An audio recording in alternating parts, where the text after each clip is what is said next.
hour to give a tutorial like this. So you have to help me by being interactive, otherwise I will fall asleep. So I count on this. Second, I have to tell you that the first workshop, conference, school that I ever attended was this summer school 12 years ago. And this is also how I met, when I was a master's student, how I met Renato, who became a PhD advisor. So, and also I have to tell you, many of my friends, my colleagues now, which are roughly the same stage of the career, are still having from this summer school. So you meet now your friends for the future of the course. Okay, so I talked about device-independent quantum key distribution. I'll try, mainly I want to give you the kind of main insight, main ideas,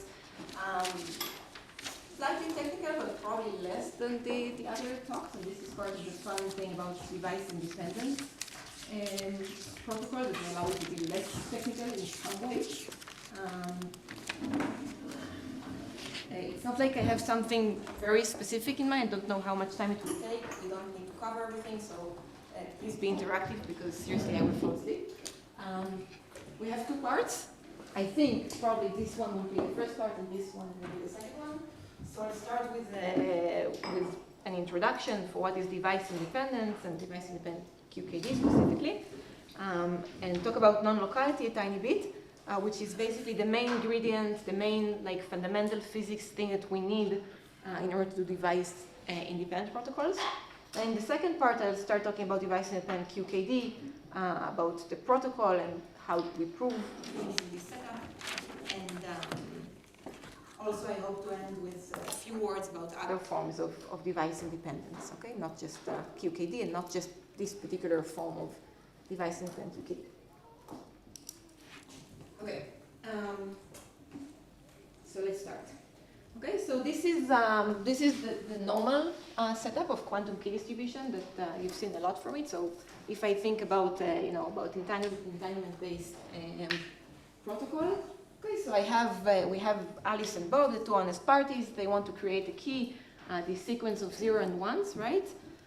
For this, hopefully they share these qubits, okay, this entangled pair inside their devices, and the goal is to create, this also works? No. The goal is to create a secret random key, and we have one dishonest party, which is Eve. Okay, and Eve's goal is to gain as much information as possible about their key. Okay, she also wants to know that. And for this, she can do various things depending on the protocol, right? So Eleni told you about some side channel attack and the photon split and whatever. Okay, so there are many different things that she can do, and she can try to attack the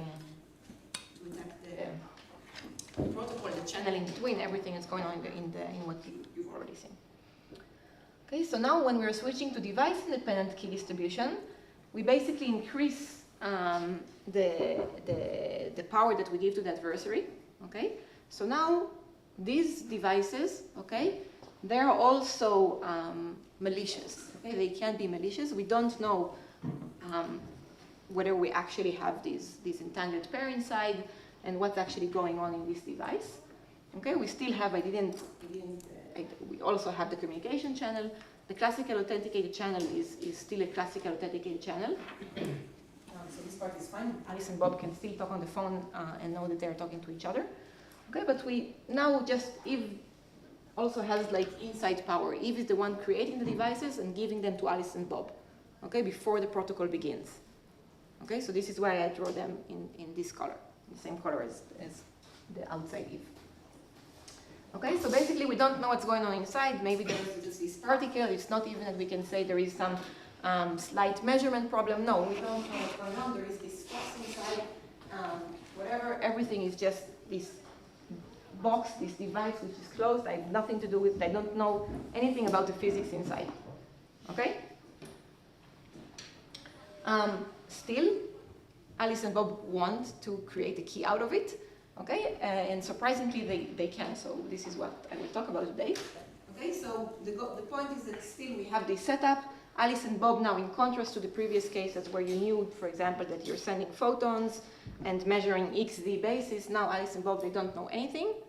Okay, they can only see numbers, we will see in a second, and they still want to create a random key out of it. Okay. So how do I, approach this kind of thing? This is what we call the black box approach. Okay, so here I have all the complicated photonic, not photonic, whatever setup. This is this picture. I have no idea what's going on in this picture, in this experiment, seriously. And I'm pure theoretician. Okay, and throughout the talk I will use the fox as Eve, as the bad person. Okay, and if I have the rabbit and this color, this is the Alice and Bob, the good entities. Okay, so we have this, the fox basically created this device. We have no idea what's going on inside. Still, we want to use it. So how do we use it? We use something that we call the black box approach. And basically, it literally means I take this entire experiment and I put it in a black box. Okay, now I have no longer any access to it. Okay, you cannot do tomography, you cannot look at the cables, you cannot do anything like that. Okay, so you're only, everything, all of the physical device is inside this black box. So still you want to do something, right? You want to get the key. So what you are allowed to do is to have some classical interaction with this device. Okay, so I have here this black box. Inside there is the device. Okay, and in any experiment, eventually, the students working on this, they have some computer, right, to access the experiment and tell it to do this or that. So I have this computer. The computer is connected in some way and says, sends some instructions to this device, but we don't know what's going on here. And us as the good people, we can only interact classically with this computer, okay, like with our computers here, with our laptops, okay? So what does it mean? It means when I want to send information with the computer, I press the keys on my computer, okay, and then if I get classical information out from my computer, it appears on the display, okay, so you actually see 0, 1. Okay, so this is what we call classical interaction with the black box device. Okay, so I don't do anything quantum with the device. I don't do any physics with it. I don't measure the temperature. Okay, I just press keys and see numbers on the display of the computer. Okay. So when we say device, this is where the name comes from. When we say device independence, then basically we mean that if we don't know anything inside, but I still need to prove security, so it means that the proofs are independent of the actual implementation of the physical devices. Okay? So we don't care what is the implementation. Okay? We have to come up with a way of proving security without knowing what's going on inside. Not even a dimension of the Hilbert space, nothing. Okay, why? Sounds a bit crazy. Why should we do this? So first, we can take the paranoid point of view. Okay, so for example, maybe the manufacturer is malicious. Okay, so maybe we're taking it, we're buying it from someone that we don't trust, from a different country, okay, or something like this, and we still, we cannot use it ourselves. We still want to use it. We bought it from someone else, and we don't know if they're trying to hide something and get information about the key in this way. Okay. So if I'm getting, for example, if I'm just getting random numbers out of it, it could have been, and I didn't build it myself, it could have been that there is just a list of random numbers inside, and the person who created this device just kept a copy of these numbers, right? Okay, so this is really this paranoid point of view. There is also the realistic point of view. Okay, and this is the physical devices are imperfect. Okay, we can walk as much as we want in the lab, but they will never be as perfect as we want. Okay, and we cannot fully characterize. Okay, so this is the devices. It's called devices versus model. Okay, so again, Eleni talked in the morning about different things, right? So we wish we have a single photon source, but we don't, and then we take something else which is close to it, and we make certain assumptions.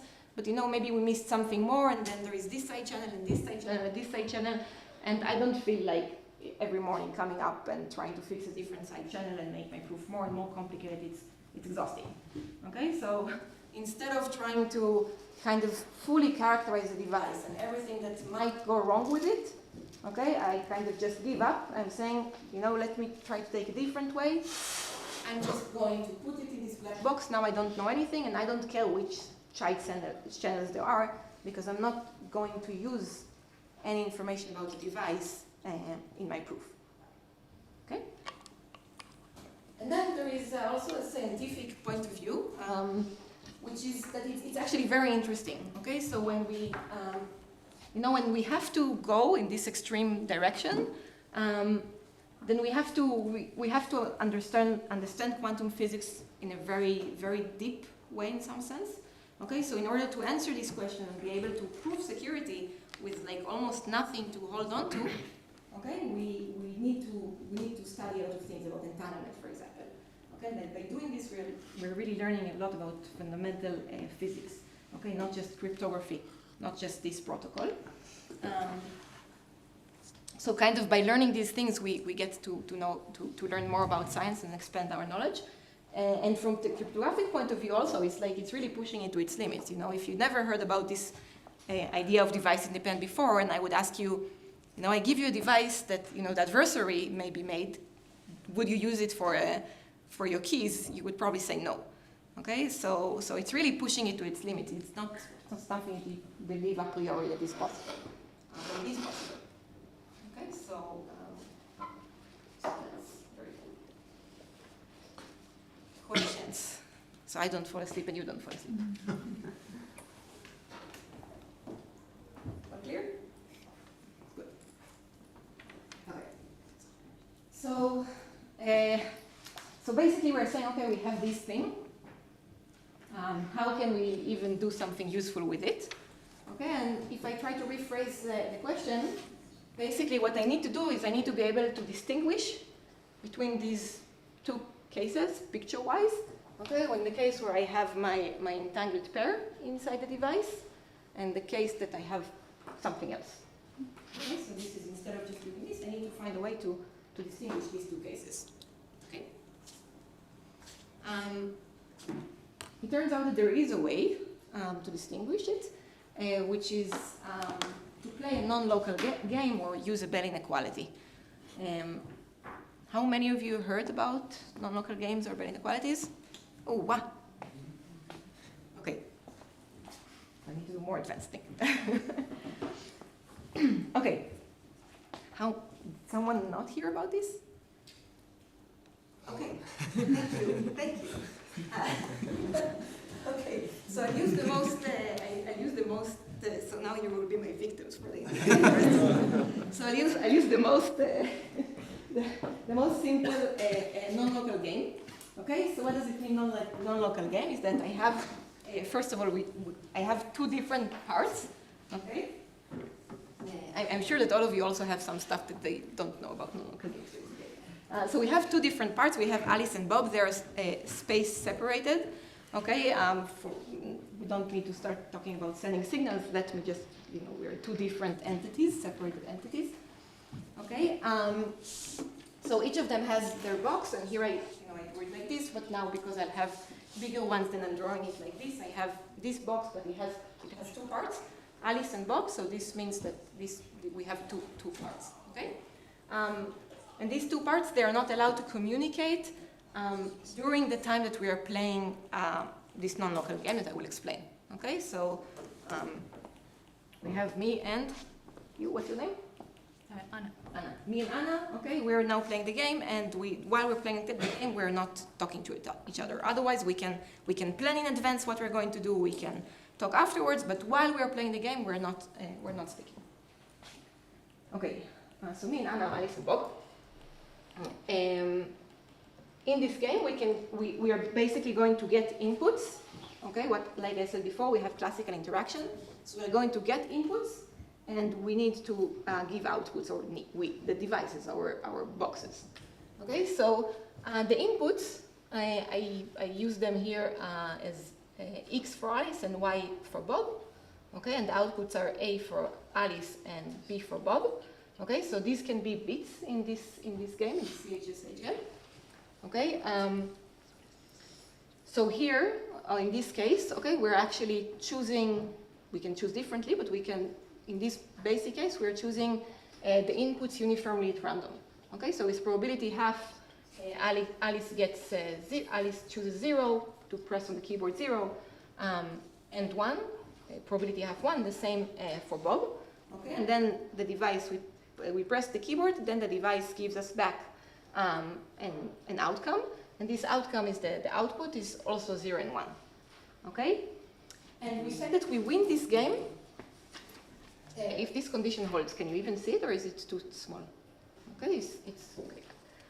A XOR B is equal to x times y. Okay, so this means that if x or y are 0, or both of them are 0, then these things, A and B, they need to be the same.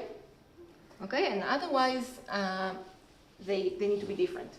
Okay, so if this condition, if this mathematical statement is fulfilled, then we say win. If this mathematical condition isn't fulfilled, it's false, then it means that we lose. Okay? So this is the definition of the game. Okay, we choose the inputs at random in this case, and our goal is to win, defined by this winning condition. Okay, while we're not talking. Okay. Now the best classical strategy, okay, which are the strategies that we can talk about now and try to decide in advance what we're doing. It will achieve 75% winning probability. Okay, so you can be my victims first, but if you who can give me an example for a strategy? Okay, strategy. Think about intuitively. Okay, you and your friend are now you're planning what is your strategy to win the game. Okay, what is the strategy that will achieve 75% winning probability?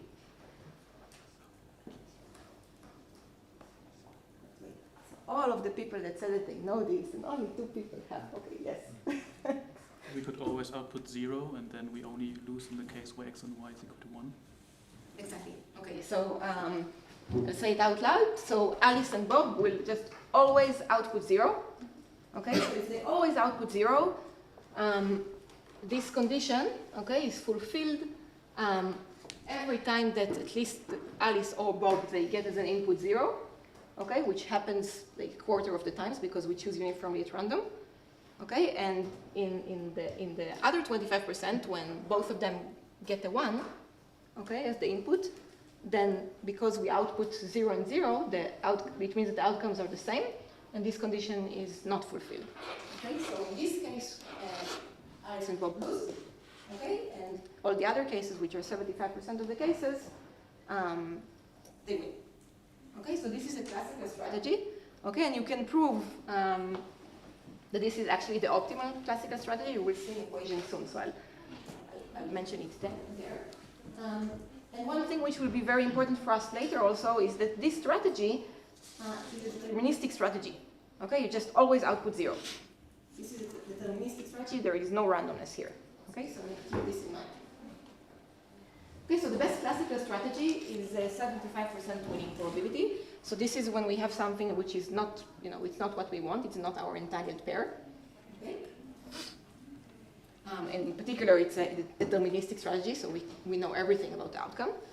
And then we have another strategy, the best quantum strategy, okay, and achieve 85% winning probability.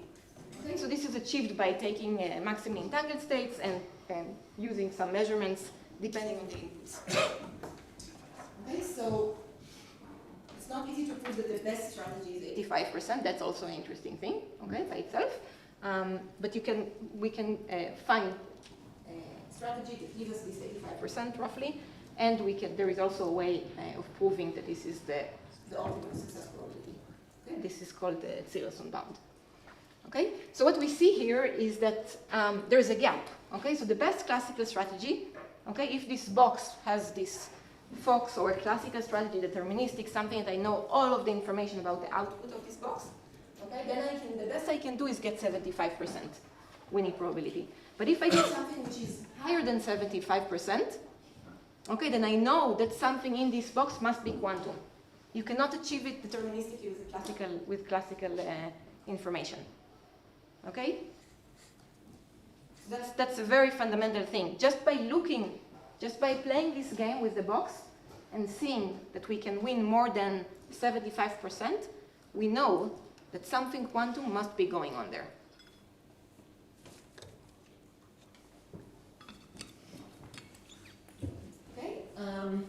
Okay, maybe you were just starting your studies, so maybe no. So maybe you don't know, but the Nobel Prize in physics 2 years ago was actually given for exactly for the CHSH game for showing this in an experiment, okay, that we can get more than the 75%. Okay, so really showing that in the lab that you can achieve more than the 75%. So the world is fundamentally quantum.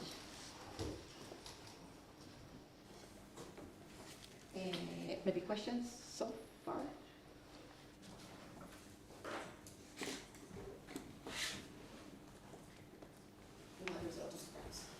Okay, so let me try to make it slightly more formal, what I just said.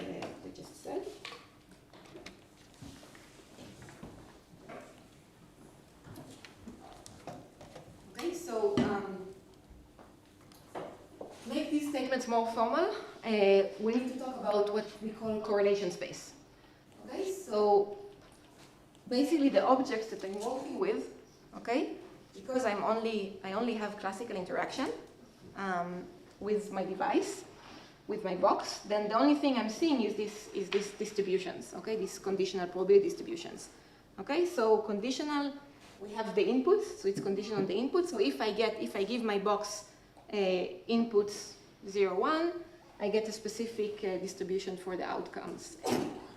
Okay, so I can basically characterize, okay, any strategy with this mathematical object, the conditional probability distribution. Okay, and here again, in the back of my mind, I have some distribution over the inputs, like the uniform distribution, but we can talk about it without having distribution in our minds. Okay, so basically any box like this, what I drew as a box, I can also define it mathematically with a conditional probability distribution, and every box like this, every strategy, it lives somewhere here. Okay, so what I made it. No. So what I see here is that I drew it like this. So what I have here, this blue circle. Okay, this is what we call the quantum set of strategies. So this is all the conditional probability distributions that can arise from measuring a quantum state. Okay, a quantum state with tensor product measurements. Okay, so one measurement for Alice, one measurement for Bob. Okay, in different places, and then they're getting the outcomes AB. Okay, and they're measuring it on a state that can also be entangled. Okay, and here inside I have the classical strategies. Okay, so for example, the deterministic strategies that we mentioned, this is here, and we can also like always output 1, 1, so it will be here and so on. So we can have all these. These are these corners. Okay, so it's not really it's higher dimension, but this is the point. The point is that there is a classical part of the correlation space, which is inside the quantum part. Okay, but every strategy it's a point in this space. Okay, in a non-local game, okay, basically a Bell inequality, you can understand it as a plane like this or a line. Okay, that basically separates the classical from the quantum in this way. Okay, so you can actually prove that this classical thing is a polytope. Okay, which means that there will always be these planes that will cut it. Okay, and okay, they define the Bell inequalities or the games. Okay, I can switch depending if I'm more physics or more pure science. I can switch between the terms. Okay, so. But they are the same, Bell inequality and non-local games. Okay, so you can see here that I have basically a line that separates, okay? Outside there is only quantum. Inside there is both classical and quantum. There can be other places where it's quantum. But what I care about is that if I see a point which is above this line, it must be quantum. It cannot be classical. Okay? So there's another Bell inequality which will be here, which is basically the same. Which will be here, and then it will be in this direction. Okay, but the important thing is that if I'm above a line, okay, then I'm definitely not in the classical regime. Okay, so then if we want to talk about these two cases, then indeed the classical strategy, I can always write it like this. Okay, so I have here distribution. Okay, and here I have basically what you can see here. We have two local distributions, okay, local behaviors, up to this lambda. Okay, so ignore the lambda for a second. Okay, so this probability distribution, let's start with this. This probability distribution of A given X. Okay, this is basically saying what Alice is doing. Alice is getting the input X, and she's outputting something. Okay, A. So she's getting 0 and she's outputting 0. Okay, for 1 she's outputting something else. And the same for Bob. This is what happens when this is the behavior, the local behavior of Bob. Okay, now this lambda. Okay, so this is what you're heard in the context of the local hidden variable model, for example. Okay, so I can also have some randomness in nature. Okay. But it's just something that Alice, me, and Anna share. Okay, we decide in advance about some randomness, and depending on this randomness, we can change this. I don't have to always have deterministic strategy. I can add some randomness. We can add correlations, classical correlations, to our strategy, such we will get points that are not just these points here, points inside. Okay, so basically, mathematically, you can think of deterministic points strategies here, and then the lambda will help us get all the points inside. Okay, in the physics context, when we're talking about Nobel Prize and all of this, we're talking about the local hidden variable model. This is, maybe this lambda, we don't know it, and it makes it looks random, but it's here. It's this thing. It's this classical information. Okay. So classical points can be written this way. Okay, quantum points cannot be written this way. Okay, this is what the Bell inequality means. That we cannot write it in this combination of these points. We're outside of it. We're above it. Okay, and the optimal strategy for the CHSH, as I told you, is by measuring maximally entangled state. Okay, and I think that Nobel, probably also Banato, maybe it came that told you that. Right, in the optimal case, not of the CHSH, in general in quantum crypto, basically if we have a pure state here, right, so in particular the maximum entangled state, now we are in tensor product with the adversary, with the environment, which means that she doesn't know anything. Okay, so this is playing and winning, then we know that we have this maximally entangled state. Okay, this is the only thing that can achieve this 85%.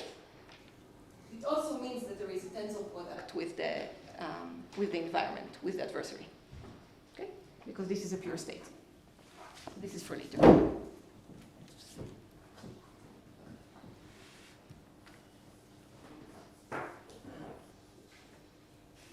give you time.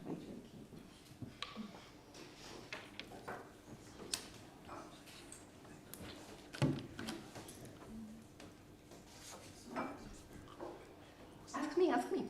It's not about physics. I think there are blinds. Ask Ramona. To make it better for us as well.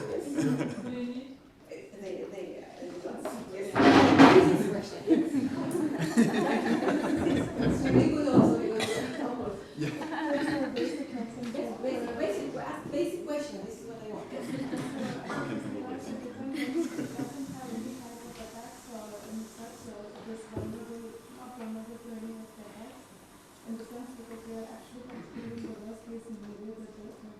Like it's also the eaves thing, that also a listening, so it's kind of yes, so that's the beautiful thing. Okay, so the point is that once can you repeat the question? Because the question. Yeah, sorry. So the question was, if by the fact that I'm basically, so Eleni told you about different types of attacks, and by me putting everything, all of the physical device in that box, okay, and now I'm talking just about the interaction with the device from the outside, then I'm no longer vulnerable to all of these attacks. And the answer is yes, I'm no longer vulnerable to all of these attacks. I will say something later about other things that are problematic, okay? But I'm no longer, I don't need to know anything about sources and measurement devices, nothing. Okay, so it's completely independent from this. I'm not vulnerable to this tax. I will lose in the rate. Okay, so I take a much worse case adversary. Even for noise? Even for noise scenarios? We will have noise, okay, and we will see that we can still get the key.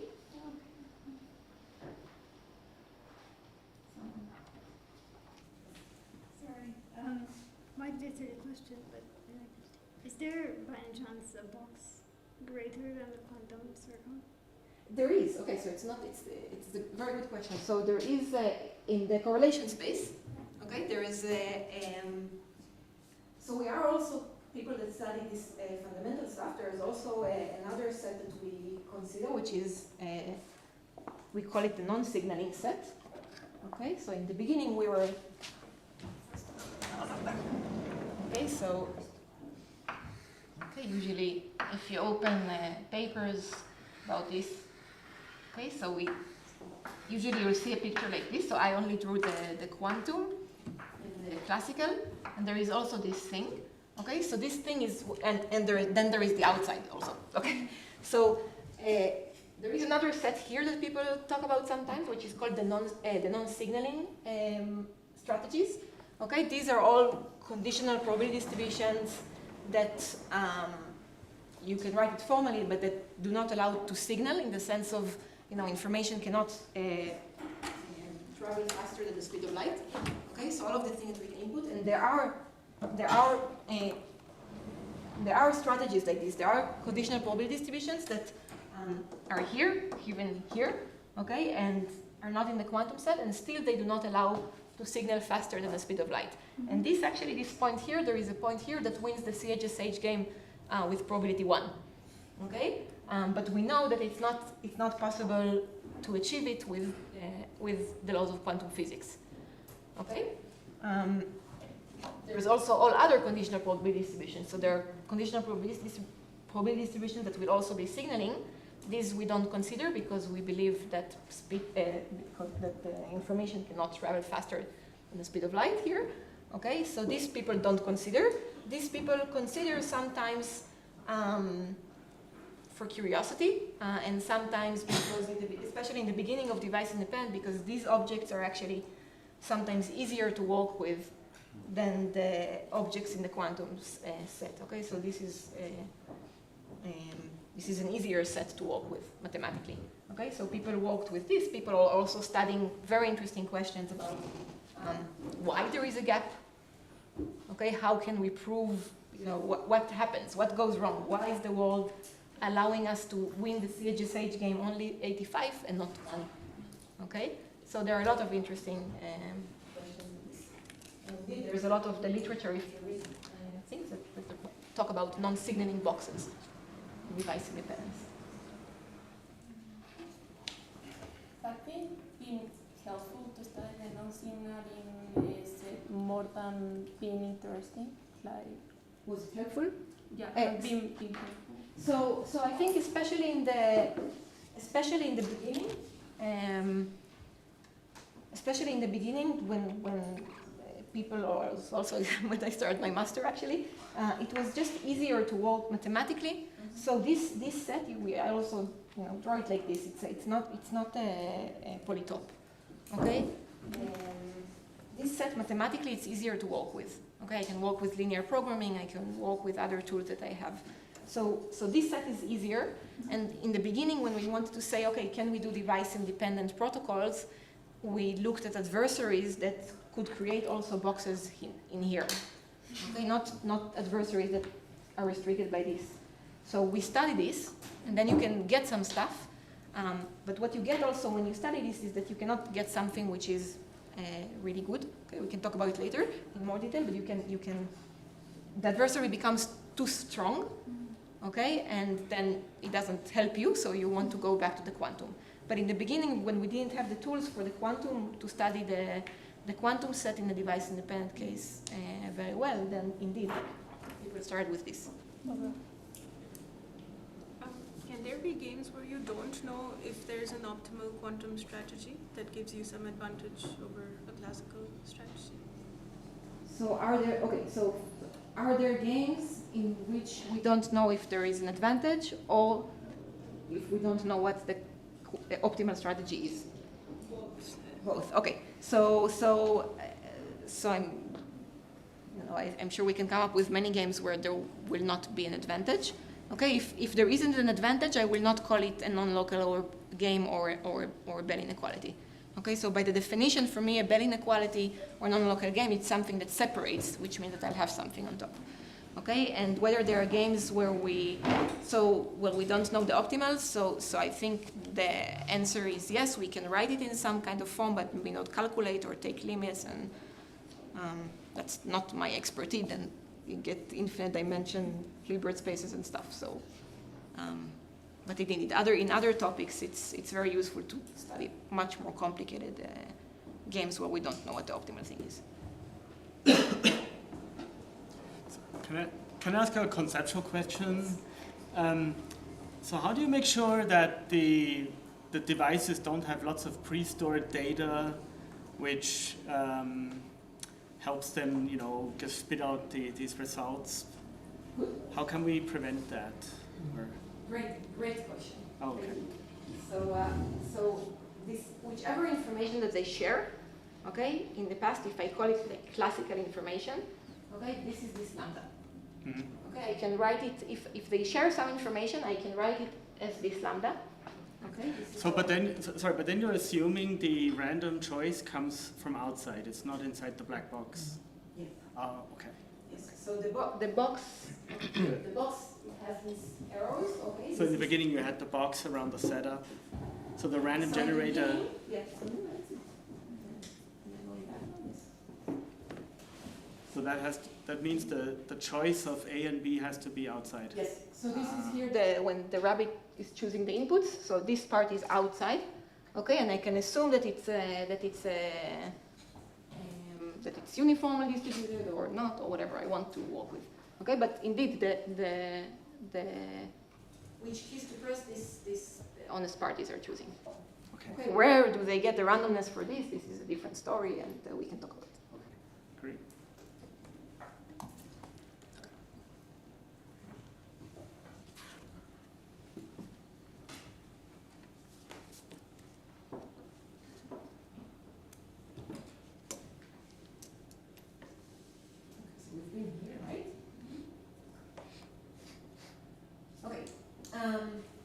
Okay, so we talked about this correlation space, but as you already know, what we care about is not just whether like something is quantum or not quantum. Okay, we care about the entropy, the randomness, and from this the secrecy that we will be able to get. Okay, so now I want to move one step further and say, okay, I want a way to relate the location of these boxes of the strategy in the correlation space to some form of entropy. Okay, to some entropy statement. Okay, so here what I have the von Neumann entropy. Okay, A is the outcome of Alice in the game. Okay, I will be annoying in my slide and will change it all the time, but E is always the quantum adversary. Okay, X, Y are the inputs for Alice and Bob. And sometimes they're explicitly written, and sometimes they're not, but when they're not, they're actually inside the E. Okay, so Eve always knows X and Y, okay? So I have the adversary. This is the adversary's side information, and this is the value that Alice and Bob want to use in order to create a key. Okay, so I want to know how much randomness I have, right? So when this is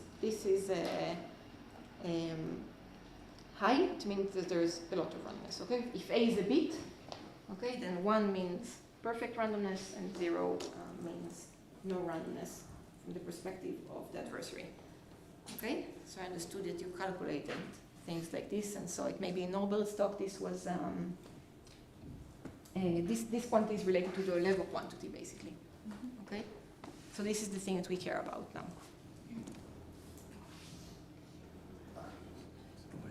So here I just push the XY inside the E. Okay.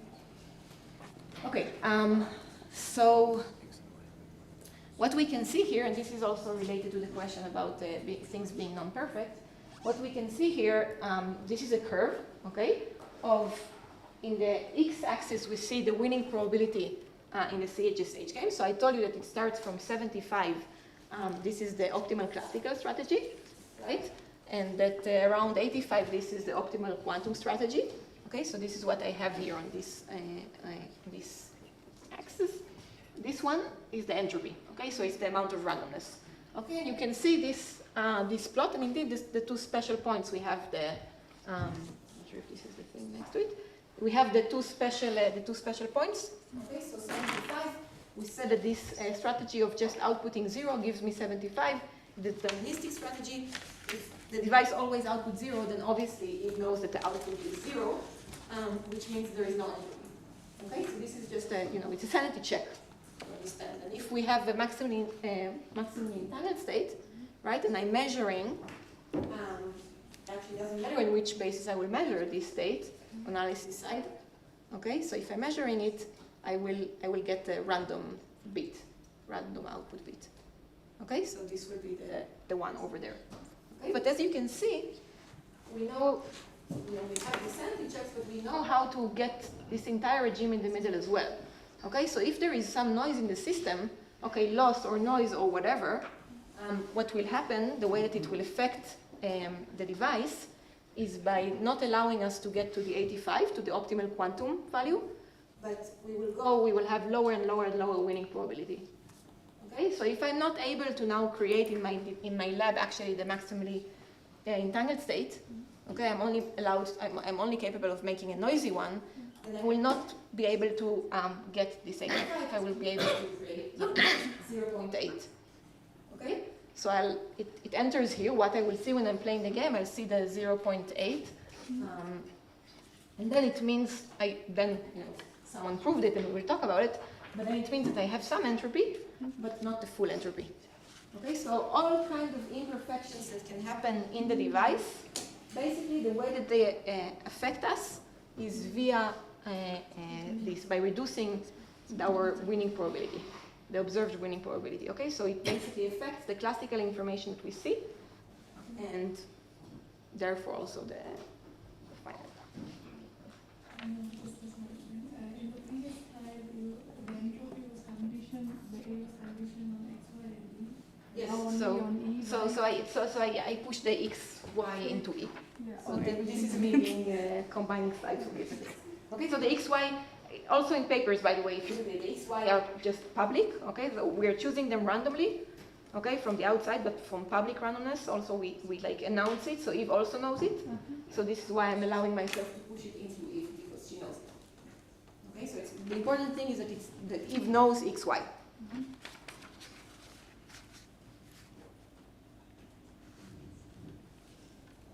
Okay.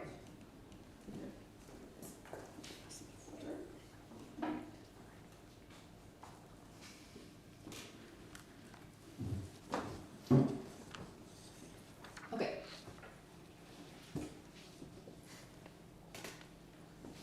So this curve, okay, it's a very pretty curve, and it's I show you again not just the sanity checks points in the end, but I tell you there is a curve for the entire thing.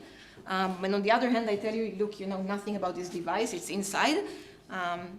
So how can someone prove something like that? Some very exact relation between the amount of Bell violation, the winning probability, to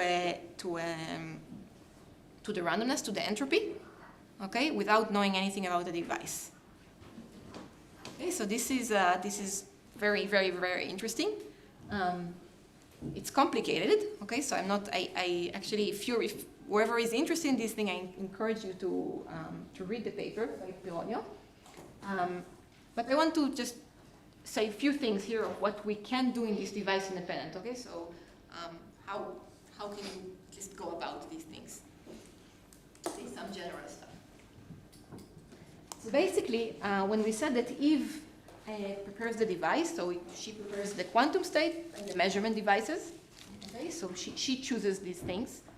Okay, and we don't know anything about it.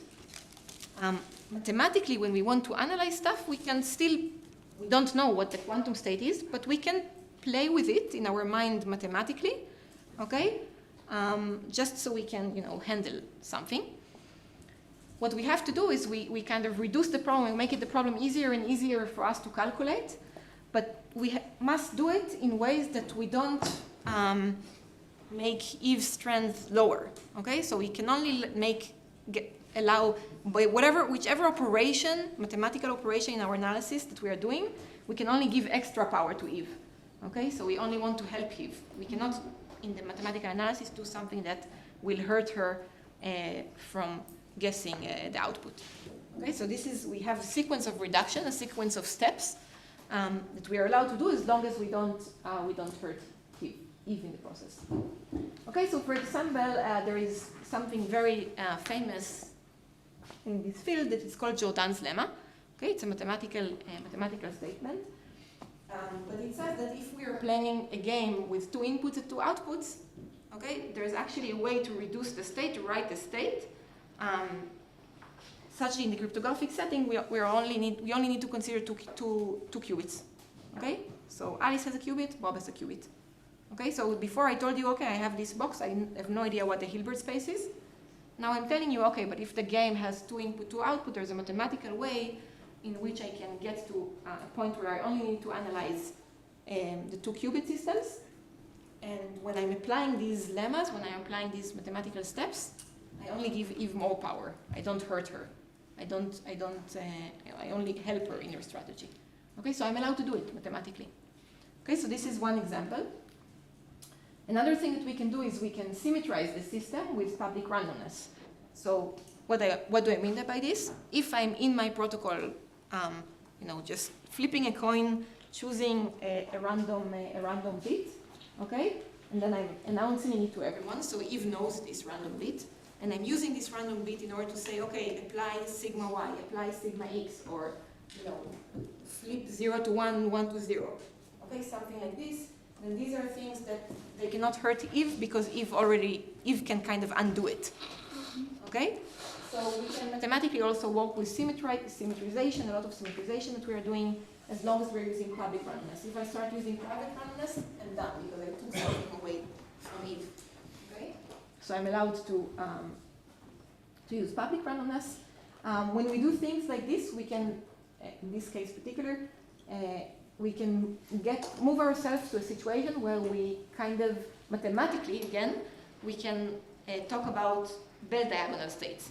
Okay, so when I'm saying mathematically, I'm saying again, if I have a bell diagonal state with a certain winning probability, it will have the same amount of entropy as whichever state I started with. Okay. With this winning probability. Okay, so I didn't change anything. It's just a mathematical statement. And once I get a bell diagonal state, then there is a way to relate the eigenvalues of the bell diagonal state to the value of the CHSH violation or the winning probability of the game. Okay. So this is maybe just to show that.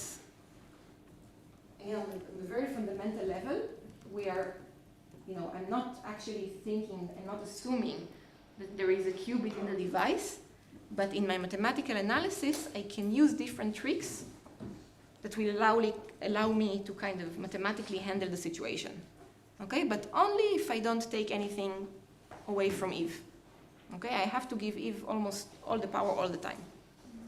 So, but it is possible. So you can do this even though you don't know the state. There is some state. The state has some eigenvalues after I do this and I write it in a bell diagonal way. Okay, so there are some eigenvalues, and these things can be related as a function for the violation or the winning probability, which I actually observe. Okay, so the eigenvalues I will never know them, but I will know when I'm playing the game. I will know the winning probability, and that's. And this is the thing that I observe. Okay. So, and also, in a way, this is where the proofs kind of, we see that because we put it in a black box, because we don't know it's a qubit, because we don't know it's a qubit, but it can have the side channel, okay? But we work things out such that even if there is this side channel, we don't change the winning probability. We only care about this. Okay. It's also very interesting to see. So I didn't write here the explicit strategy for if. So this bound, you can prove it, okay, with these steps and by looking at the paper. It's probably the first paper that I read in my studies of quantum crypto. So the Pironio paper. So what they do is, so they derive this curve, okay, for the entropy as a function of the winning probability. And they also give an optimal strategy for Eve, okay? So they actually say what Eve can do in order to get this amount. So if it's 0.8, how can she get this 0.2? How can she get the information, okay? And the strategy, it really includes not just choosing a state, so not just a noise, but also really choosing different measurements depending on the situation. Depending on the state and the noise, she's also choosing different measurements. And this is where you really see that, you know, the fact that the box, all the box, okay, it's not just noise and stuff that enters in the channel, but really also the measurement devices. You don't even know that you have an X and a Z. Eve changes it when she prepares the device and gives it to Eisenberg.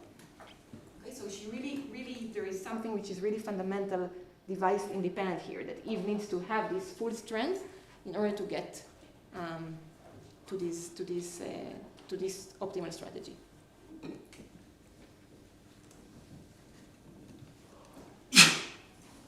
This slide was a bit more complicated. So I suggest if you're interested in the theoretical part of it, I think it's very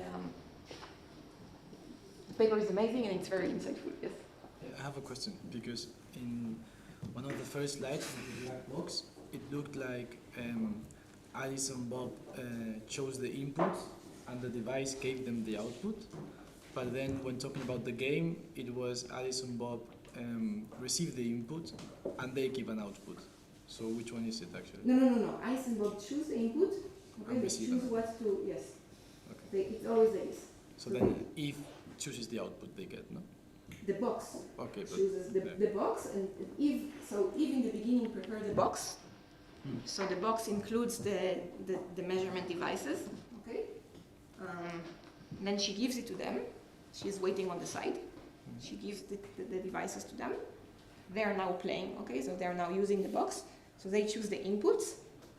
The box is doing something, but the box was created by Eve and gives them the outputs.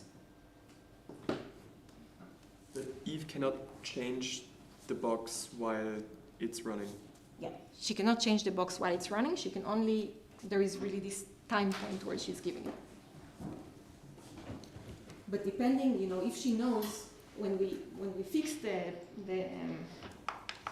when we fix the protocol, we fix, you know, for example, we are expecting to have a certain, you know, noise level, okay? Because we want, I will talk about it later, we want the protocol also not to abort, right? So, you know, if in the lab you can get to 0.2 to 80% winning probability, you know, I will not ask the protocol to see 85, because if I ask the protocol to see 85, I will always abort. Okay, so I'll ask to see the 80%, right? So Eve knows that there is an 80%, but this 80% doesn't come just from her ability to attack the channel, okay, or the states that she prepares, okay, but also by changing the measurements such that they will fit the noise that I'm expecting to see, okay, which is kind of the experimentalists tell me in advance what is the amount of noise that we see.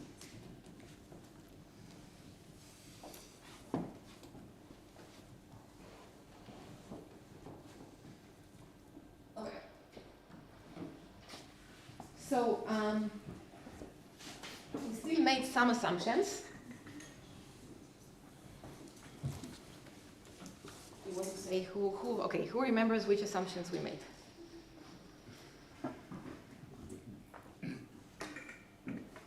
Sure. So we assume certainly good input randomness. Okay, which means that the X and Y are chosen uniformly at random. There was something more. Something very important. Not the like Alice and Bob don't signal to each other. Like, Yeah, right, no communication. did we implicitly make an IID assumption? This will be in the second part, which might become the first part, so we will talk about it. Okay, so indeed here we made these two assumptions that you mentioned. So there is no communication, okay, that during the time that we are playing the game, these two parts don't talk, okay, and we assumed here, even though we didn't write it like this, we assumed maybe that the inputs are uniformly distributed, okay, or we assume specific distribution for the inputs. Okay, so this is important. So in the field of device-independent quantum key distribution, and especially when we go to implementations and actually trying to make it work, we call these things loopholes. Okay, so loopholes, a loophole, if we have a loophole in our experiment, okay, if one of the assumptions doesn't hold. Okay, so for example, we assume that they're not communicating, but actually they can communicate, or we assume that the randomness is uniform, but actually it's not uniform. Okay, so this is called a loophole. There's more. So if there is a loophole, okay, so then it means that the bound on the entropy that we saw is no longer valid. Okay, so for example, if Alice and Bob can communicate during the game, they can always tell each other what is the x and the y, and just always win the game, right? So the bound doesn't hold. Okay. So if the bound on the entropy breaks, then also the security proof that we will soon see will break. And this is why people, again, especially in the experimental side and when there's like breakthrough, we always want to make sure that the experiments are loophole free. So this is a term that comes up a lot.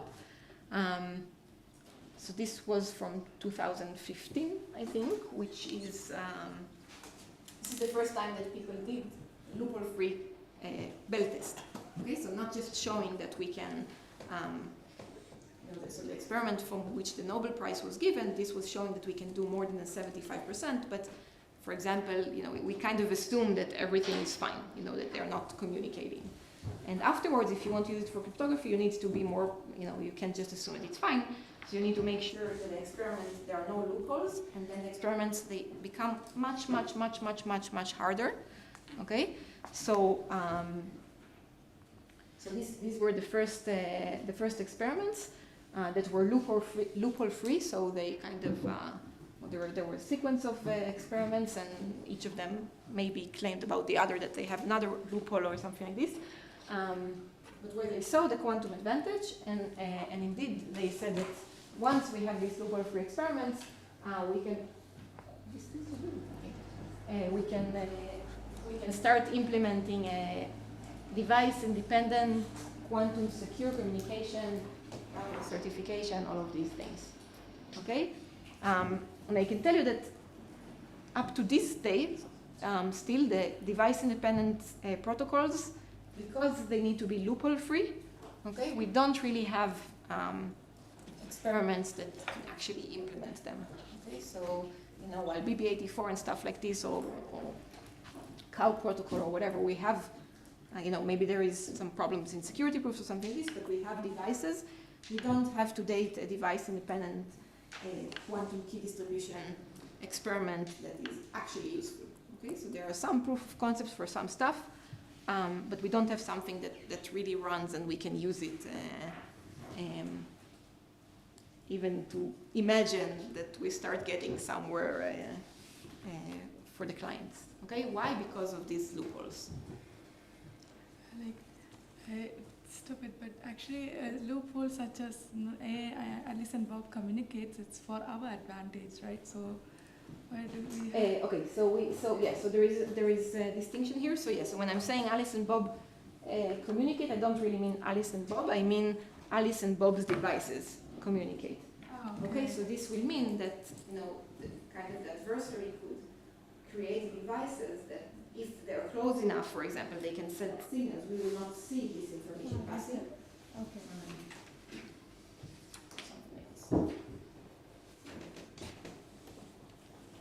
Okay, so experimentalists that try to actually, there's a lot of progress since this paper, but experimentalists that work hard, and because they need to make sure that all the loopholes are closed,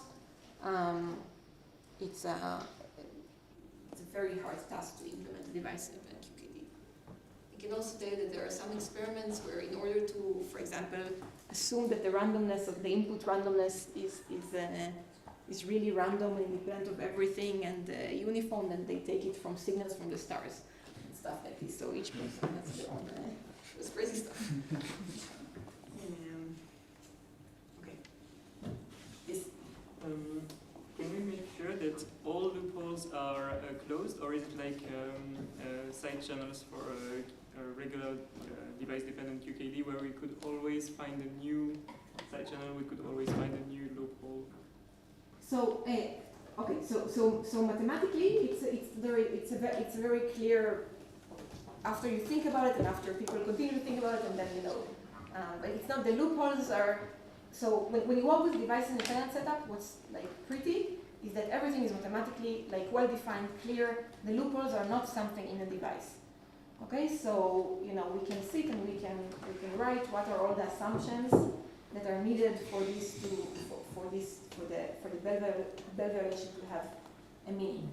Okay, so you know at first you can say for sure I need to put them far away so they cannot signal during the experiment. Okay, or maybe I have other reasons to feel that it's okay.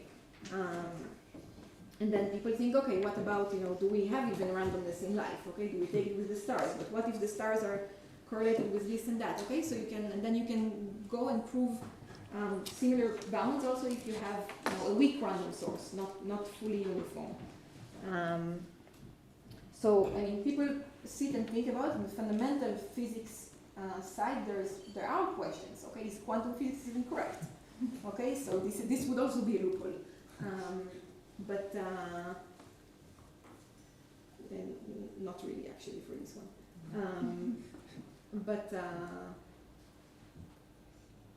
I'll get it later with, for example, for when I talk about security, you know, then we somehow think that something is fine, but then we realize it's not composable. Okay, so I want to say yes, mathematically we can close everything, we can be very precise about our claims. And then it's not like someone will wake up one morning and say, hey, but this device actually has this noise and this thing that we can. There won't be anything like that. Okay, so for the experimentalists, we are very clear in what we're asking them to do, and you can close all of them, and that's it. The problem, why this is not good enough today, is that it's very slow, or so on and so on, or you know, some experimentalists will say, oh, you closed this loophole, and someone else will say, no, you didn't, you did this and this assumption. Between the experimentalists, not the theory side. So mathematically, again, we can be very precise. Then if you start saying like how the ions interact and whether the loophole is like, whether you think that the loophole is closed for a good reason or not, that's something which is more, it leaves the mathematical rigorous level and goes into whether the assumption is justified in this particular implementation. Okay. But you should be able to do it, probably not fast enough in order to actually produce a key. Does this also cover the attacks where Eve can change the properties of the device? For example, by changing the temperature or shining light into it, because we said that we assume the setup doesn't change. So she cannot change the setup, but she can change the properties of the setup, so it's kind of equivalent to changing the setup itself. Or do we assume a protected environment for the boxes? Okay, so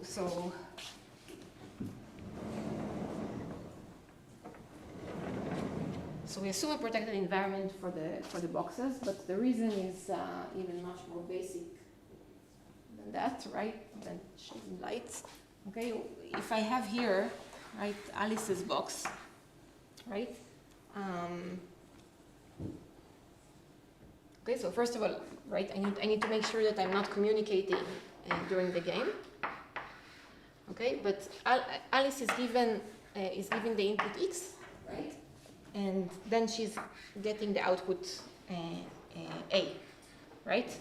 Now, if there is a way Eve is here, right? If there is a way for, now you, basically what you're asking when you're saying, okay, I'm some temperature or something, I'm doing something, then you're kind of saying, okay, I have a way to send signals in this direction. It could be in the form of a temperature or something else, okay? But if you have a way to, you know, to send a signal here, how would you argue that there is no way of sending a signal here during this time? And if you send the signal here during this time, you can just send the A directly to Eve. Okay, so then Eve will just know everything. So, so first of all, just to, like, you know, formally define things well, yes, while we're playing the game, we're assuming that this is closed, okay? Okay, and afterwards I make this public, and some of them I make them public, some of them I keep them for myself. I have to keep something for myself. If everything is known to Eve, everything is known to Eve.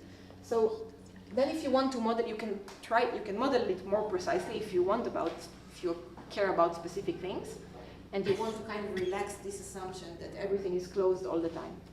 Okay, and then you can start talking about what Eve can change here in the device, for example, in between rounds, or whether they can talk in between rounds, and this is possible. That's not a problem.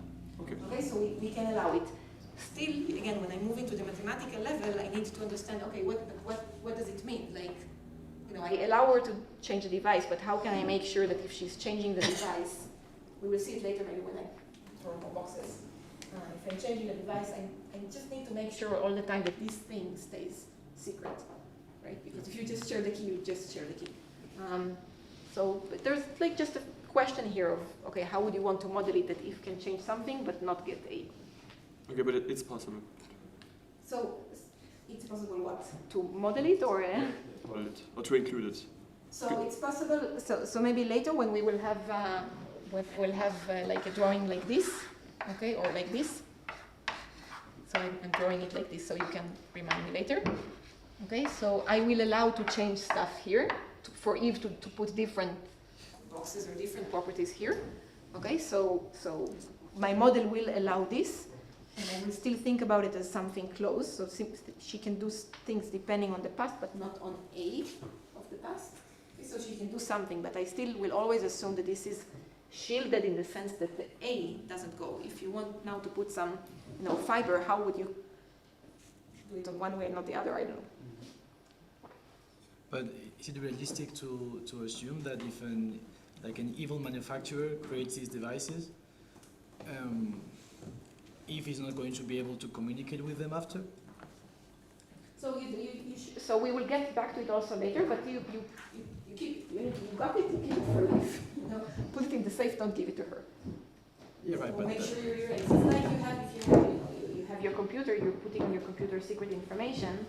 You know, when you actually want to, if you need to return to your university or someone, or give it to your, sell it to someone else, you have to make sure that you erase all the private information, right?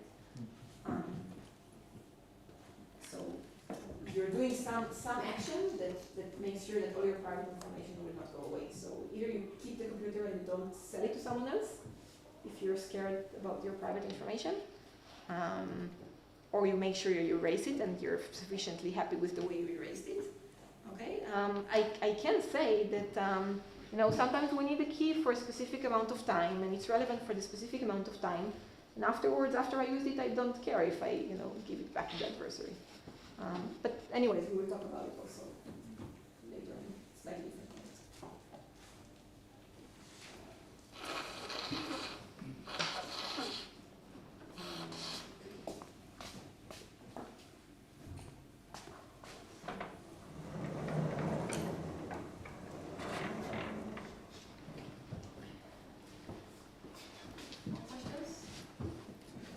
Can I ask another one? I have an experimental question. So establishing the entanglement usually requires some kind of communication, like the photons have to go into the box, or if it's stored memories, there has to be some kind of exchange of signals. So there has to be some kind of information going into the boxes, right? So how can one make sure that Eve can't sneak in information that way? Eve can sneak information. It can. It can, yes, because I mean that's when you're saying in your analysis that Eve prepares the box, then okay, mathematically I could assume that she already puts everything, but I can also so again, I need not to open a loophole, so it depends when she sneaks the information. So information can go in but not out, is that the idea? I just need to control, information, so I just need to, so there are two things. First, I need to make sure the key doesn't go out to Eve. Okay, so this is in any QKD scheme or any cryptography. If the key goes to Eve, then I'm, what am I doing? So I need to make sure this is the case. And then there is another thing which is more factual, is when is the information being, when I send information in or when I'm sending out, when do I do this? Do I do it in the beginning? I do it in between the rounds. I can be very careful with it, and I need to make sure that I do it in a way which doesn't open a loophole. Okay, so I need to send, but not before I chose the inputs, because otherwise I will have a loophole and stuff like this. And this is why it also becomes so complicated.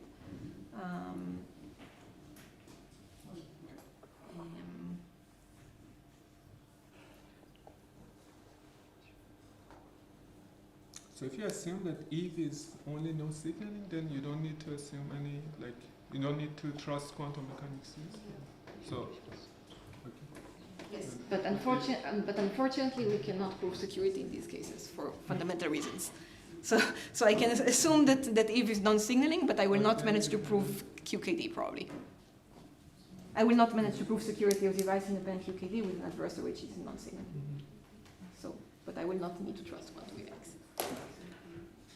She's just too strong. If you're doing it, it turns out that she's too strong. So to have a key, you need to assume the quantum mechanics. To have a non-zero key rate. To have a non-zero key rate with that, and not having two assumptions that we like IID assumptions, for example. So it depends what you're aiming for. You can assume ID stuff and then go to non-signaling. Okay. So if you have the IID assumption, then you don't need to assume quantum mechanics. But if you don't have the IID assumption, because you can have memory attacks. Not what? You can have memory attacks. That's maybe we can do it afterwards. But sort of what you said, yes. If I assume IID, then I can have a key with a non-signaling adversary. So which assumption is worse for you, the IID or the quantum physics? Like you can choose. But fundamentally, it's very, very interesting. You say I don't assume any physics, I just trust no signaling, which is, I guess, the only thing that you can trust if you want to do any science, I would say. So.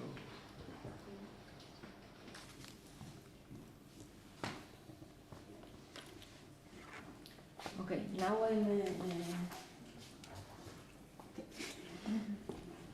wonder. So I thought that this is where I would roughly finish the first part. So now I'll start the second part, and we take the break in 15 minutes, or you prefer to have break a bit earlier? No. We can schedule. Okay, so we did this introduction part and all of this, and I'm moving now to the QKD part. Okay.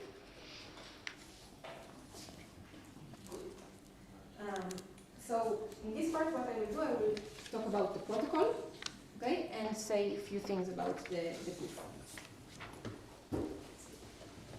Okay. So first of all, a protocol and the security proof are two different things. Okay, so I think it's a bit confusing maybe when we are, in the school and you're learning about protocols and their proofs all the time together, but there are two different things. Okay, so for example, the BB84 protocol, it was invented in 84, hence the name, but the security proof came much after. Okay, so you can come up with a proof and with a protocol, and then later say it's secure or not. You can come up with a proof and no protocol, but that will be a bit strange, maybe. So what is a protocol? So a protocol is a set of instructions for Alice and Bob. Okay. And in our case, okay, I'll make the distinction very clear. It's also, the distinction is very clear in the device-independent protocol because really what do I have? I have a box, okay? So now I have, so far I was talking about a non-local game, so, you know, a single game, or if you want to talk about probability distribution, then if I'm repeating it many times. But now I'm starting to talk about an actual QKD protocol. So I have a device, okay, with which I'm, you know, so Alice has one part, Bob has one part, and with which I'm going to start interacting for the different rounds. Okay, so this is, you can imagine this is a kind of a time axis or something like this. Okay, so in the first game I have the input is x1 and y1, and I'm getting an output a1 and b1. Okay, and then I have the second round, I'm putting x2, y2, I'm getting a2, b2, and so on. Okay. So the protocol is just like it's, how should I put the inputs and what should I do with the outputs, okay, of this box.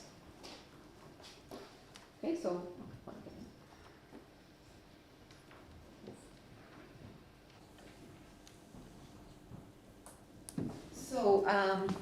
obviously, so this it all already came from you earlier, that to generate a key, playing one game is not enough. You know, if I really play one game, you know, I'll have this box and I'll press 1, I'll get 0, and what do I do with it? Nothing. Like, I don't even know. Winning probability is not even defined. Okay, so I can't just get one box. I need to have a box with which I can play many times. Okay. So this is why I'm moving from this picture to this one. Okay. And the data that I'm generating, okay, so this will be B1, B2, B3, B4, B5, and the same for the A, okay, and the X's and Y's. All this classical data that is generated throughout a protocol, this is what I'm going to use in order to both test the device, okay, see if the device is good enough for me to generate a secure key, and to generate a key out of it. Okay. For testing the device, okay, these are things you heard earlier, so I'm now just saying it also happens in the device-independent case. To test the device, we're doing something like a parameter estimation. So maybe in the BB84, in normal stock or whatever, it was that the parameter estimation was for the errors in the X and the Z. So here the parameter estimation will be to estimate the winning probability that I will explain later. And to generate the key, afterwards I take the raw data, okay, and I will use the classical error correction and the privacy amplification that you already heard before, right? So privacy amplification is, for example, the hash functions, okay, and okay, so this is, we have basically using the device, that's the first step, okay, by playing the games. And afterwards, we're just doing classical post-processing of the data, okay? Very similar to other...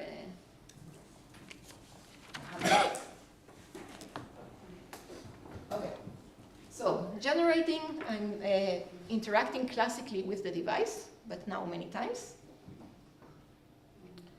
And what I'm going to do is that I'm going to choose randomly, again, I think it's like in the other protocols, I'm going to choose randomly whether now in this step of the protocol I'm testing or I'm generating. Okay? So I have what I call test rounds, generation rounds. In the test rounds, what I'm doing is I'm playing a non-local game with the device, okay, for example, the CHSH, and I'm using, let's say, uniformly random inputs, okay? Again, we can change it if we need, but we keep it like this for now. And then I'm playing the non-local game, and then I'm getting outputs from my device from that particular round. And so I just record them, I write them on the site, so I can use them later for parameter estimation. Okay. In generation rounds, what I'm going to do is I'm going to give the device a fixed input pair. So I'll show you this in a second. So just, this actually is a lot just to increase the key rate, it turns out to be useful to give them a fixed input. And then I'm going to just write down the outcomes that I'm getting, okay? And this will be the raw data for the key afterwards for the error correction and the prior simplification steps.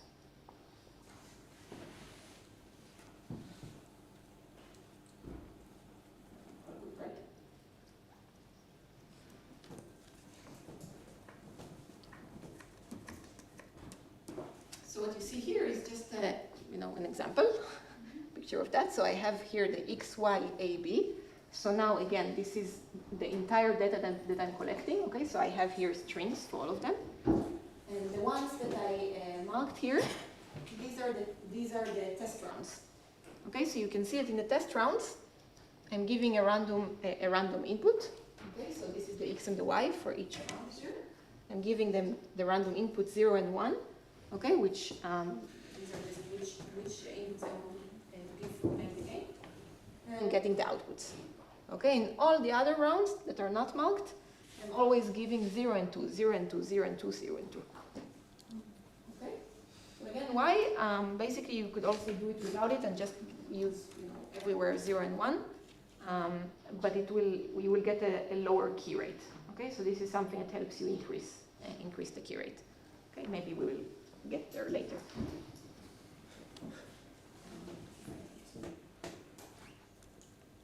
Okay. So parameter estimation, again, I'm looking at all these things, and basically what I'm checking is whether I win the game or not. So if you remember, we had a winning condition. Okay, the AX or B is equal to X times Y.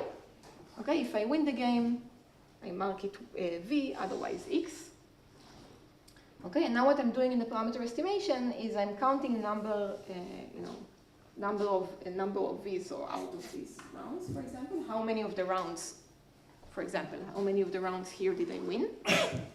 Okay, and I'm checking if it's above a certain threshold that that I'm asking. It's a parameter of the protocol.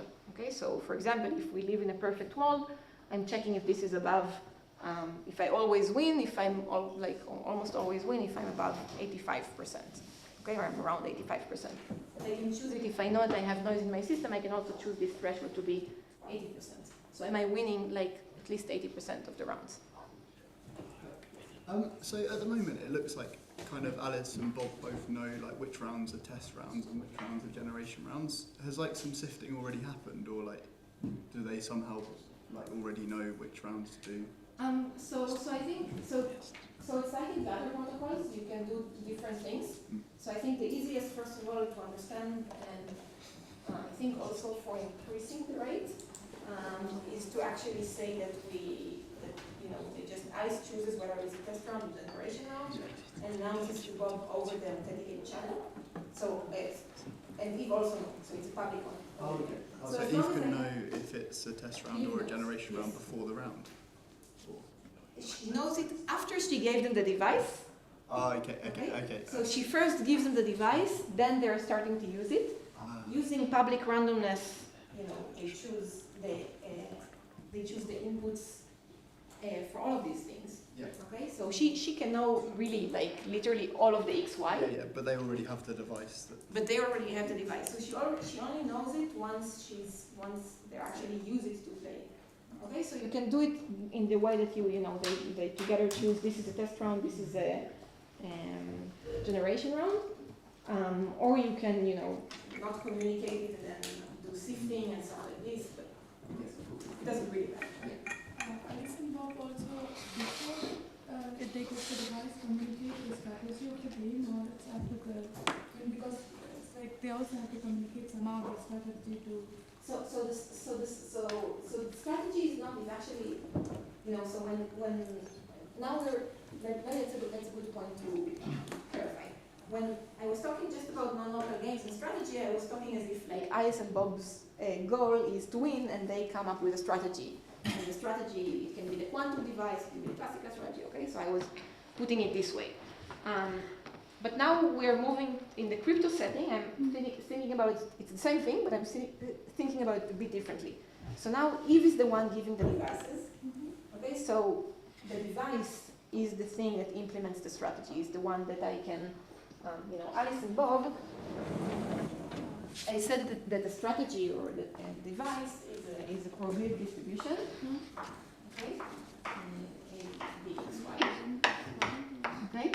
So Alice and Bob, what they're doing here in the X and the Y, they're only choosing, what actually enters in a given round. But this thing, this was determined by Eve. So Eve gave them a box, which means that this strategy, this device, it was determined by Eve. And Alice and Bob, they do not know it. Okay. And what they are choosing also, they are choosing it randomly without discussing it. So they're choosing yes.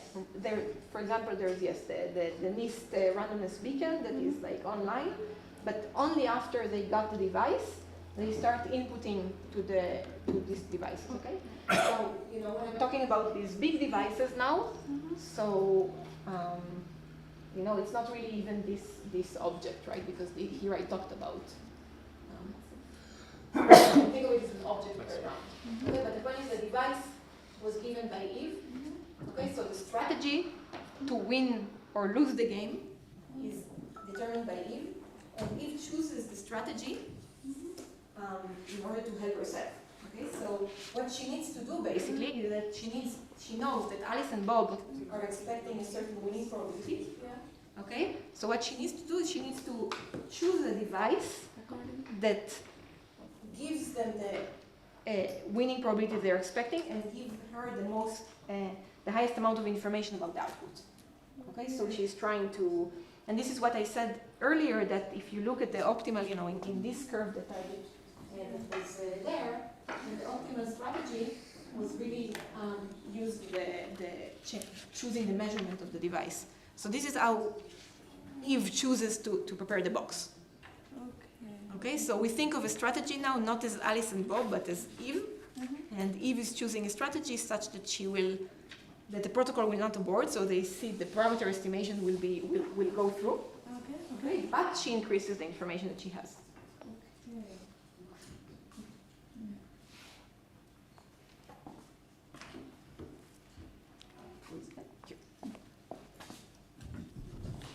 Okay, so we see how many, the fraction of the rounds that we won, that the winning condition is fulfilled. Okay, let's put it this way. The fraction of rounds in which the winning condition is fulfilled. And if this is above a certain threshold, then we are fine. Okay, so if yes, we continue, otherwise we abort. Okay, abort. So, Rotem, do you think this is a good time to take the break? So in the end of this slide. Yeah. So, good, and okay, so if they continue, now they do error correction. Alice and Bob should have the same key. Okay, if the error correction works, they continue, otherwise abort. And they do the privacy amplification, which basically what it's doing is to make sure that Eve doesn't have any information left, okay, afterwards. Okay, so this is the quantum proof extractor, the hashing, or whatever you guys learned. Okay, and this is a good point for questions and stopping. We can also stop and then have questions. Thanks.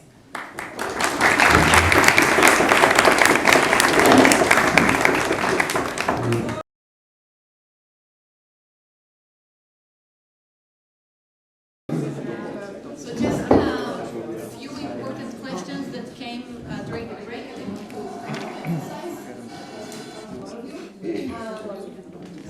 First of all is that, again, when I'm saying that the devices, Alice and Bob devices, cannot communicate, while we are playing the game, while Alice and Bob use it to play the game. Okay, so this is a statement about devices, but they still have an authenticated channel. Okay, classical authenticated channel, which they are using in order, for example, to choose the test rounds or afterwards do parameter estimation and stuff like this. Okay, so the non-communication is just for playing the games here, not open the loophole. Okay, but the authenticated channel, we can use it. We need to make sure in the experiment that we don't open the loophole, but we can. We use it for the agreeing on stuff, but the information is public. Okay. So also when we're doing the parameter estimation, all of these these things, for example, you know, in the simplest scenario you want to put, you can say that all of this, all the output here for Alice and Bob for the parameter estimation, it's made public with the authenticated channel. Okay? You can improve it a bit, the rate is to do something fancy, but it doesn't matter. The second thing is about this special input 2 for the generation rounds. Okay, so I said that when we're playing the games in the test rounds, the blue rounds, then I'm choosing the 1, 0 randomly. This is for playing the game. This is when I have the for the generation round, I'm using always the X, so these are the right ones. I'm always using the 0, 0, 2, 0, 2. Okay? So what is this 2? It's a special, you know, I'm just saying to the device 2. Okay? When I ask Eve to prepare a device, I ask her that, you know, I can sometimes give it the input 0, 2. Okay? So always when it's a 2, the device knows that this is a generation round. Okay? When it's a 0, the device doesn't know if it's a, on Alice's side, the device doesn't know if it's a test round or a generation round. Okay? But on Bob's side, when the device sees this 2, it knows that it's a generation round. Okay? So this is just a special input. Again, I don't have to do it, but if I do it, it helps me increase the rate afterwards. And this information here, okay, so the A and the B, okay, in the white ones, this is basically the raw data that I will use afterwards to create a key, okay, on which I will do the error correction, the classical error correction, and the privacy amplification, okay? So basically, when I'm asking Eve to buy a device from her, I'm asking for this specification with the 0, 2 thing. And also for this to work, okay, Eve, of course, cannot know in advance, okay, which rounds will be test rounds and which rounds will be generation rounds. Okay, so really there is really this very important thing. We first buy the device. When she prepares the device, she doesn't know when it will be a test round and when it will be a generation round. Okay, but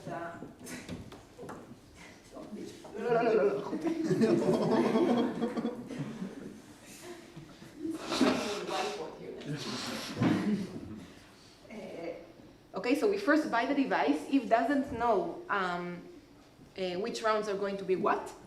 Okay, but once the device is ours and we're using it, and Bob's device is too, of course, Bob's device knows that it's generation round. But Eve didn't know it in advance. Okay, that's the important part. Okay.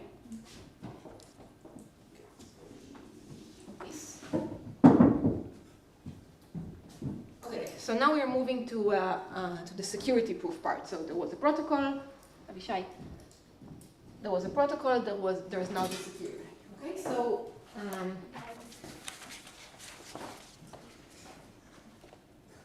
sorry, security.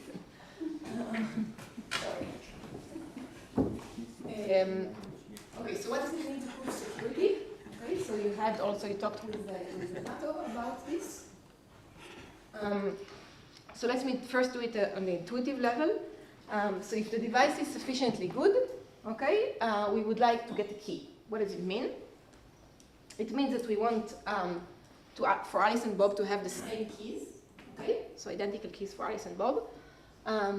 And we want the key to be unknown to Eve, okay?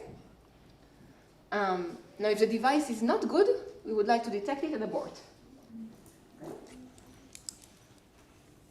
Maybe I got a box which is not, which is just not good enough. It's okay. I just throw it away. Then everything is secure. Okay.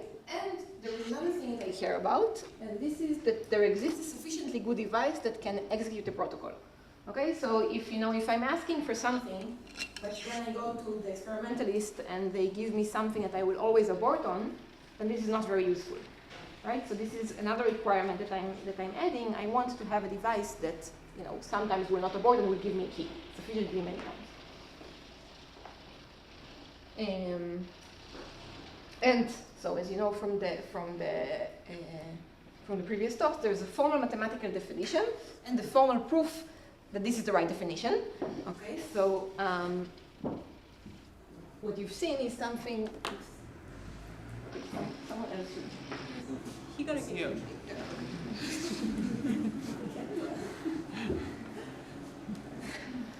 Diversity. This is what happens. Okay, so the security definition, it looks more like this. This is what you've seen with Renato. Okay, so I'm using slightly different words, but it's consistent. So he didn't talk about this part. So this maybe let me first say this part. This is what the people that come more from computer science call completeness. Okay, or on the physics level I will call it noise tolerance. Okay, and this is the fact that there exists a device that can actually do what I want. Okay, so if I'm going to abort for for everything which is below 80%, I need the experimentalist to be able to prepare a device that is giving me 80% or more. Otherwise, I don't care. It's not interesting for me. You know, I can do it on theory, but not in practice. Okay, so this is the completeness. The soundness is this part. So you know, you don't need to care about now all of these, you know, all the different epsilons, but it's the same epsilon. So we have the two conditions, right? First of all, that the key is the same, okay, and this gives us one epsilon, okay. We define one epsilon for the probability of the key not being the same, and we have the secrecy, which means that you know that this that on Alice's side, okay, the state on Alice's side together with Eve, in the end, after doing everything, after doing the hash functions and everything, that it's close to a uniform distribution, so the key is uniform, okay, and tensor product with the adversary, okay, so which means that she doesn't have any information about this key, okay, so so this is the security, the secrecy parameter, epsilons, okay, and together, these two together, this gives me this soundness, and the security for me is everything when I have both these things. Okay? Now there is one thing maybe which is very important for us to notice in the device-independent setting, and this is this for any device. Okay, so for any device D. Okay, so if you look at the actual paper, we say what is a device? What is a device D? It's something that, you know, we have this specification. We can press 0, 1 or 0, 1, 2. Okay, and we expect it to give us 0 and 1. So for any device, because we are, you know, before in the BB84, we were saying, okay, for any device that performs XY measurement on qubit, blah, blah, blah. Okay, so now I'm really taking the black box, and I'm saying any device that, you know, I'm pressing these numbers and getting these outcomes, these are numbers, you know, and that's my, this is my specification. Okay, no specification about what's going on inside. And I am specifying also that I want to have two separate components, one for Alice and one for Bob. Okay, so you know, you can, if you want to have the experiment far, far, far away, you can do it. If you want to have the experiment one next to each other and just trust that they don't communicate, you know, you can do it. But what's important is that I have a device with two different parts that I can separate. Okay? So this is what we mean by for any device. Okay, is this clear? I think this is just something, if you get into the device-independent security proof papers, then this is a bit like a strange section in the beginning where we define what we mean by a device. Okay, we actually need to define mathematically, and then we need to make sure that we are working with these things. And then the security statement is really taking into account everything that is covered by that.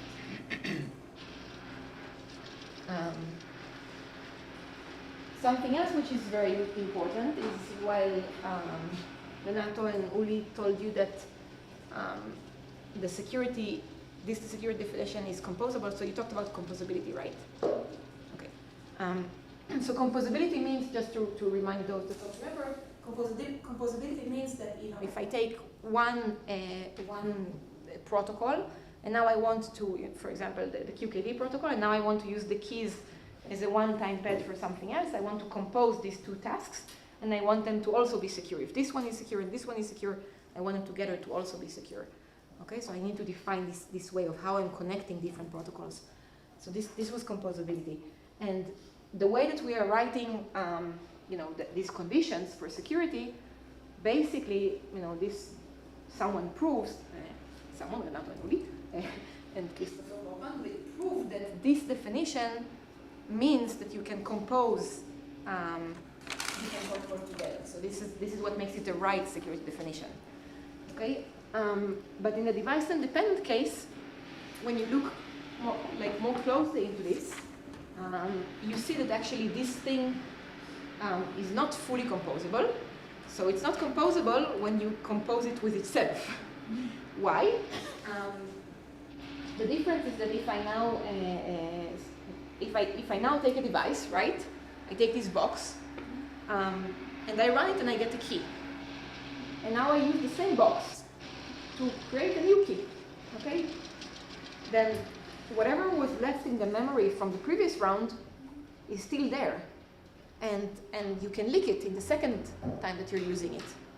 Okay, so what happened is that basically when you actually go through the proof of the composability and you look at it, when you have the normal QKD setup, you have a box, and one of your assumptions about the box is that the memory is erased in the end of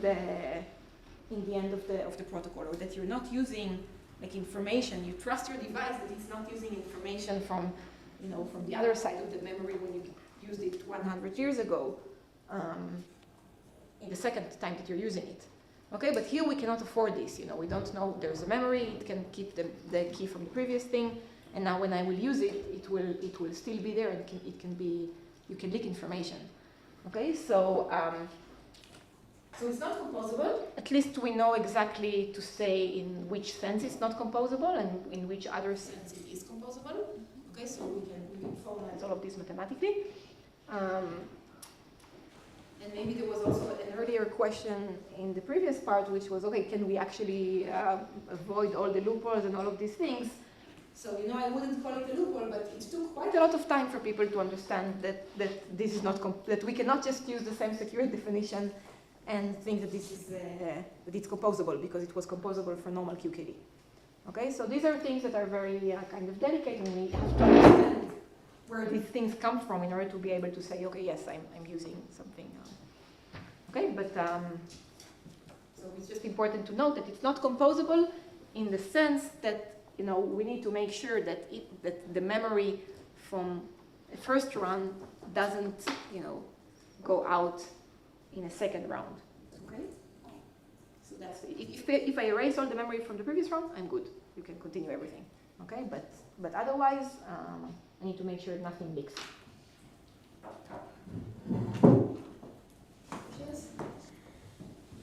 So if you don't make sure that the memory is cleaned after the protocol run, you actually cannot use DI-QKD, right?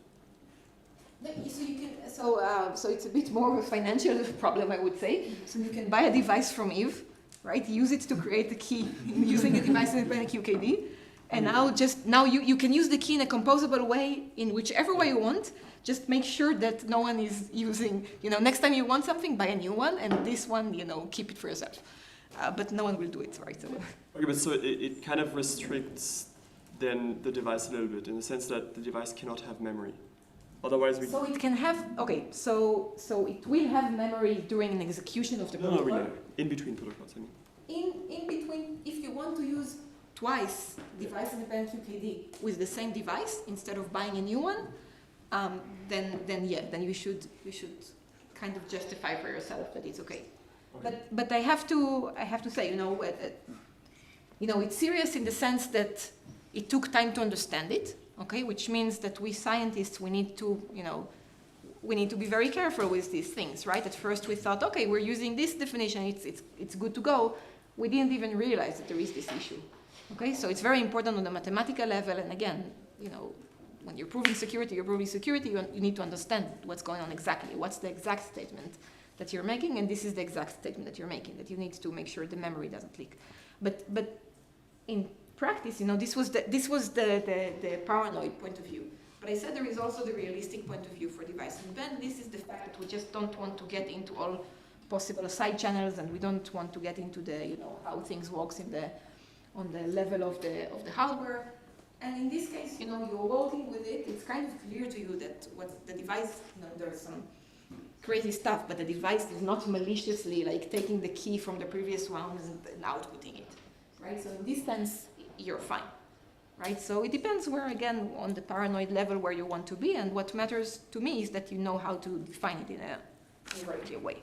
Okay, so as long as you understand what you're doing, I'm fine. So the physicist that says, I'm just taking a realistic point of view, they can definitely reuse the device and everything is fine. Okay, I wouldn't, they would be okay with it. I just I'm okay with mentioned it. because you mentioned that we don't trust the manufacturers, but the manufacturers could have just like a small chip that sends the key next round from the previous round. So first of all, I don't want to use the word round because I use it later for something else. Yeah. I want to use execution. Okay. Yeah. So I have execution of the entire protocol.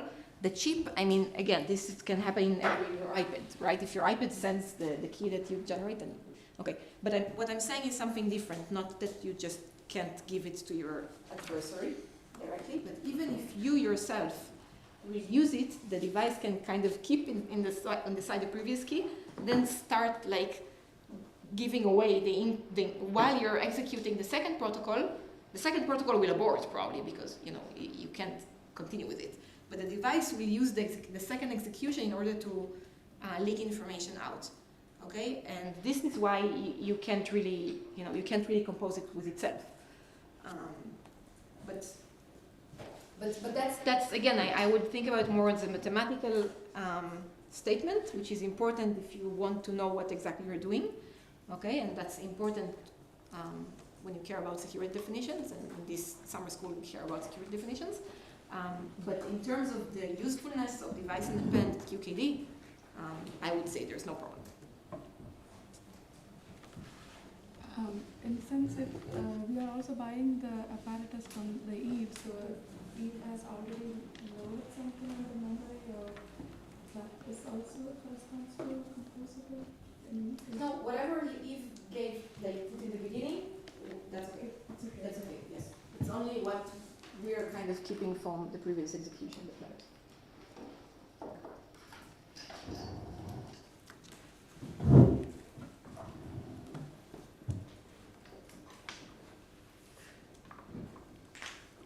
Okay. So again, I'm repeating stuff that you already heard from previous speakers. Let's see. So we want to prove security. Okay, which in my definition has these two parts, the completeness and the soundness. So this is completeness is just saying that we can create a device. Okay, the soundness then had these two parts, the correctness and the secrecy. The correctness was the fact that Alice and Bob will have the same keys in the end, and the secrecy was that Eve will not know anything about it, about the key. Okay, secrecy. To prove secrecy, we basically need to prove that the extractor works. So I think you didn't use the word extractor, right? You used the hashing as a function. So the hashing, for example, works. Okay. And in order to make this work, what you need to do is to bound the smooth mean entropy of the raw data. So I was told that you already also know what the smooth mean entropy is. Okay. So this is really the smooth mean entropy. What you can keep in your mind, forget about the mathematical thing. Basically, it tightly determines the maximal length of the key, and this is why we need this thing in order to understand how much secure key we can extract. Okay, so this is when we actually come to prove security. This is the main thing that we need to do. Okay, we need to lower bound the smooth mean entropy of the raw data, like the things we discussed in the previous lectures. Okay. Okay, so just again repeating it. So if I have A as my output of the device after all of the rounds, okay, or just the generated data, okay, the raw data for the key if you want, not a parameter estimation. Okay, so we have this. What we need to do is we need to know what is the smooth mean entropy of this output condition on Eve's side information. Okay, so this is fine for you, or yes.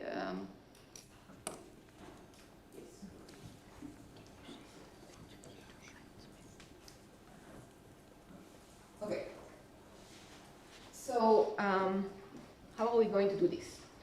So in a single game, okay, if we just talk about non-locality, single game, like we did in the first lecture, right? Then we had this plot.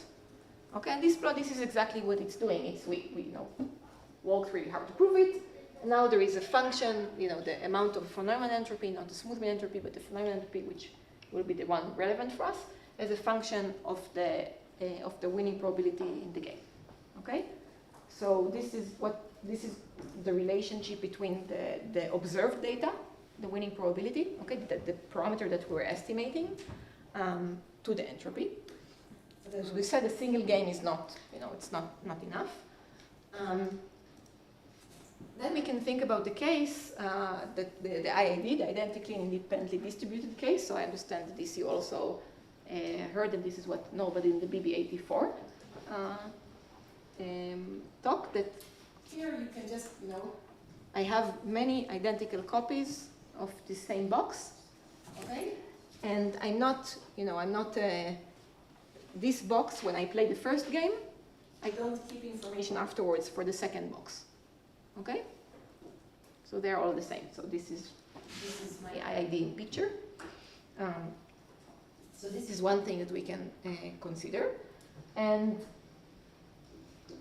if we walk in this IID setup, okay, then there is something which is called the quantum asymptotic agglutration property. It's a very important mathematical statement that basically tells us that the total amount of smooth entropy, okay, here is roughly, so the first order is n, which is the number of boxes or the number of rounds here, times the von Neumann entropy of the single round. Okay, so this box, okay, it has a different from there for the von Neumann entropy.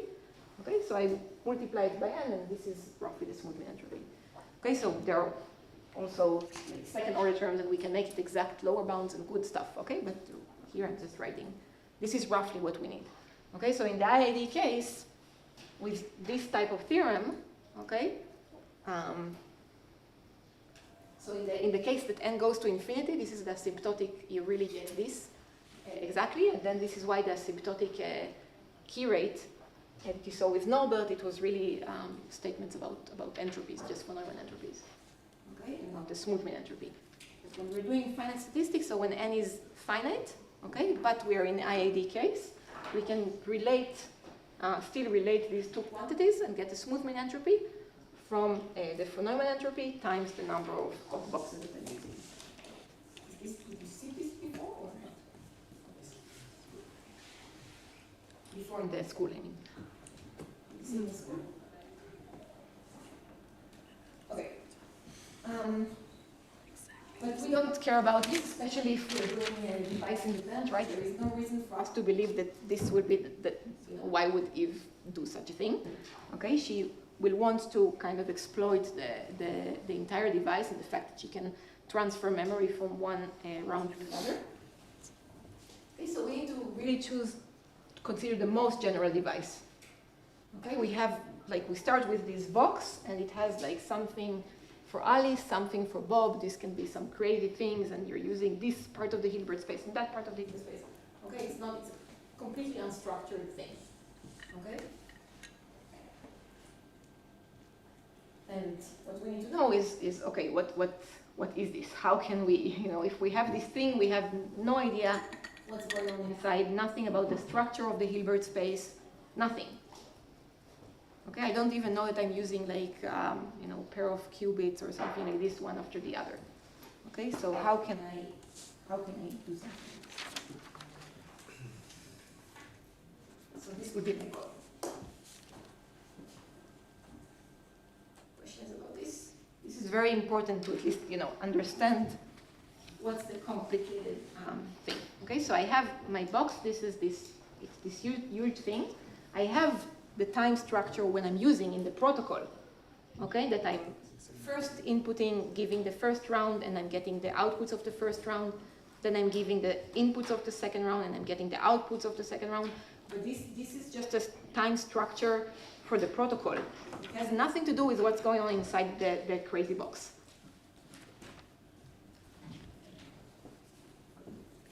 Okay?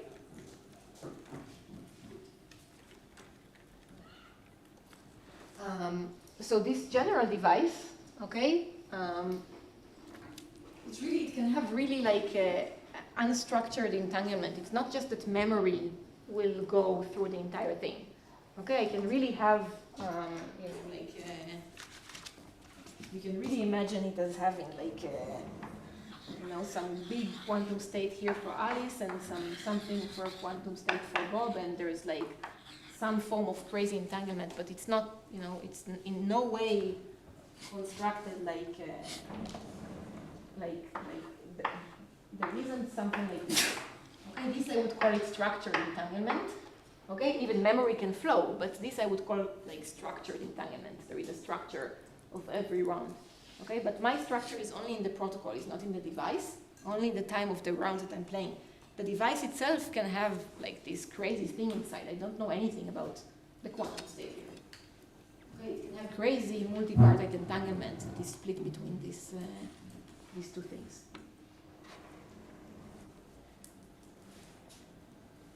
Okay.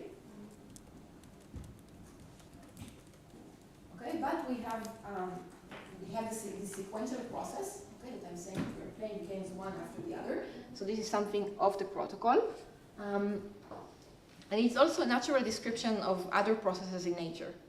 Okay, so I can think of other cases where basically I have some process and I'm doing things in steps. Okay, so each time I'm manipulating the system more and more, and I'm changing it one time after the other, one time step after the other. Okay, so it's we don't know what is the, if I want to try to write, instead of using this box, try to write it in a more mathematical way, okay?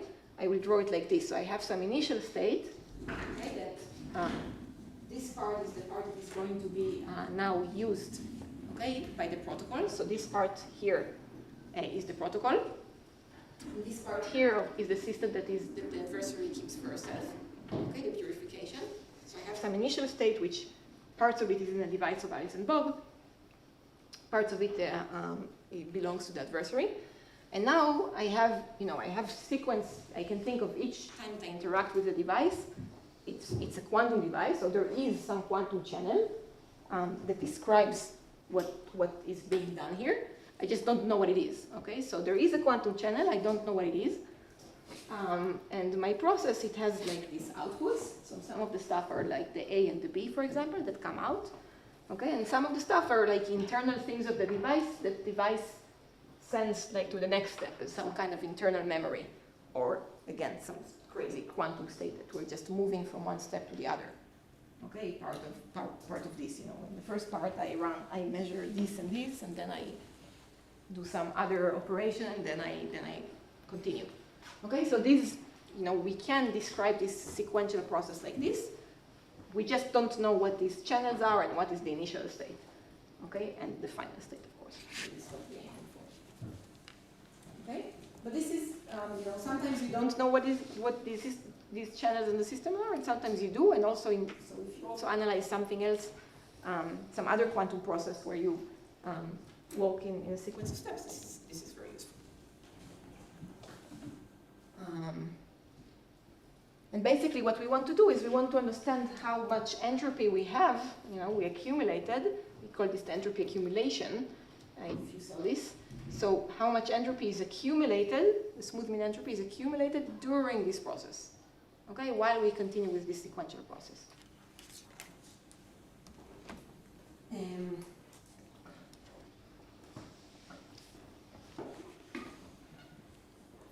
Okay.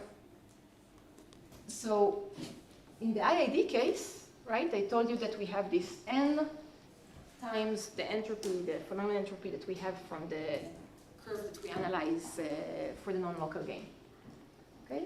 What we want to know is what happens with smooth mean entropy in the most general device. And if I try to have kind of wishful thinking that will also help me to explain, I hope that is some n times something. Okay? So when n is the number of rounds. So here it was the number of rounds which was also like equal to the number of devices, the number of copies. But n is still the number of rounds, but here I don't have a concept of a copy.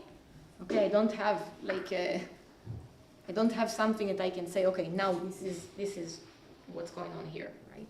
I have a channel. So the question is, what is this? I can't, in this case, you know, if I have this, I can trace out. If I have some tensor product structure for the Hilbert space, for example, okay, I can trace out parts of the quantum state and say, okay, you know, a single one is this one.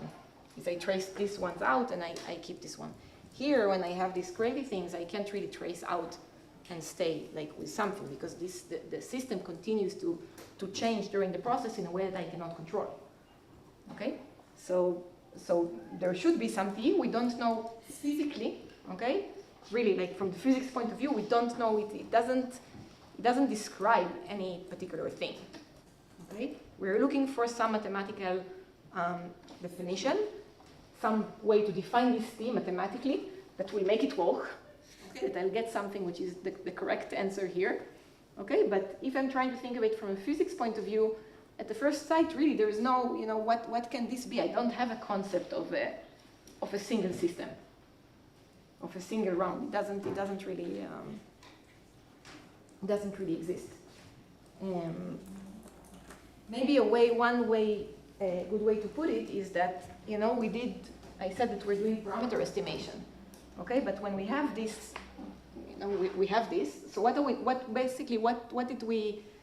I told you that when we abort or don't abort, what we're doing is we're checking how many rounds. What is the fraction of the rounds that we won, right? So, you know, if I take it to infinity, and if we are in the IID case, you can think that the thing that I'm estimating is the winning probability, okay? And this is why I can use this. But so in the IID case, you could just say, okay, your parameter estimation is estimating the winning probability, and then you can use this curve. But in this case, you know, even if I do many rounds, I'm checking the fraction of the rounds that I win. What does it estimate? Does it estimate the winning probability in the third round? No, there isn't a physical object that this thing that I'm doing is estimating in a way. Okay, there is no box in the fourth round that has this winning probability. Okay, there's really, it's like really an abstract thing here. Was it complete nonsense or someone in your case? Both.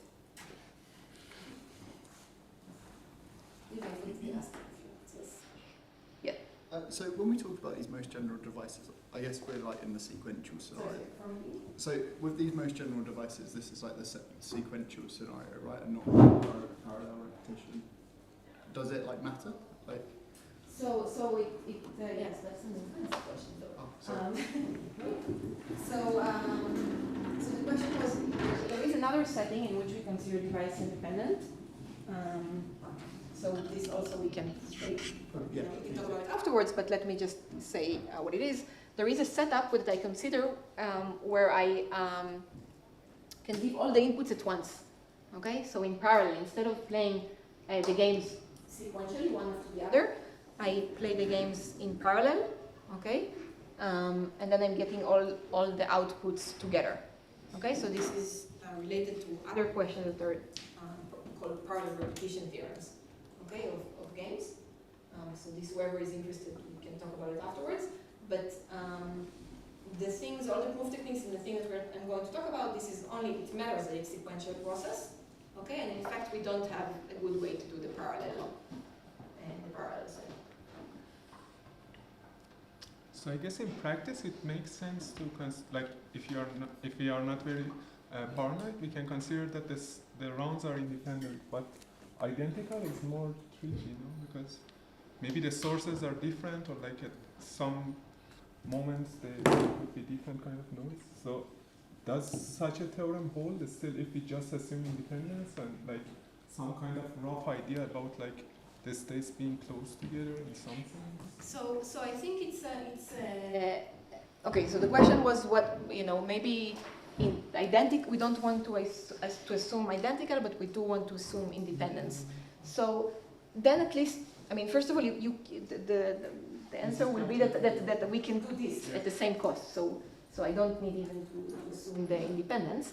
But at least when you think about the concept of independence but not identical, then, if I'm coming back to what I said about what are we estimating, then, you can try to make half sense through it. You can say what you're estimating is kind of, an average type of a box, okay? So then you could make sense of like what is the thing that we're estimating.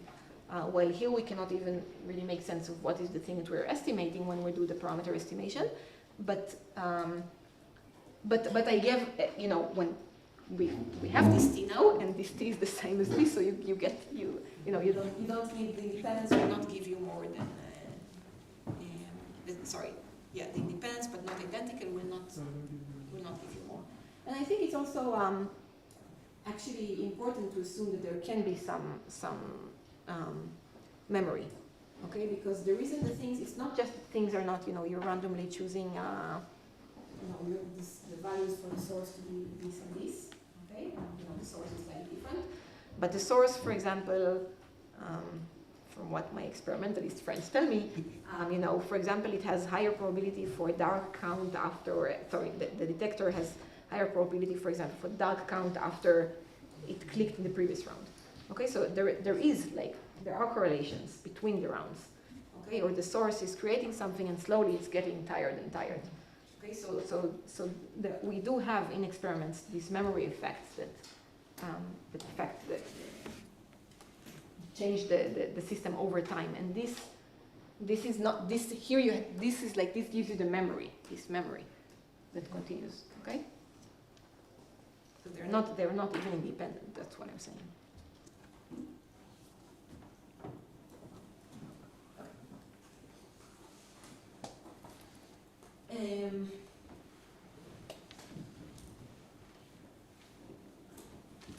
Okay.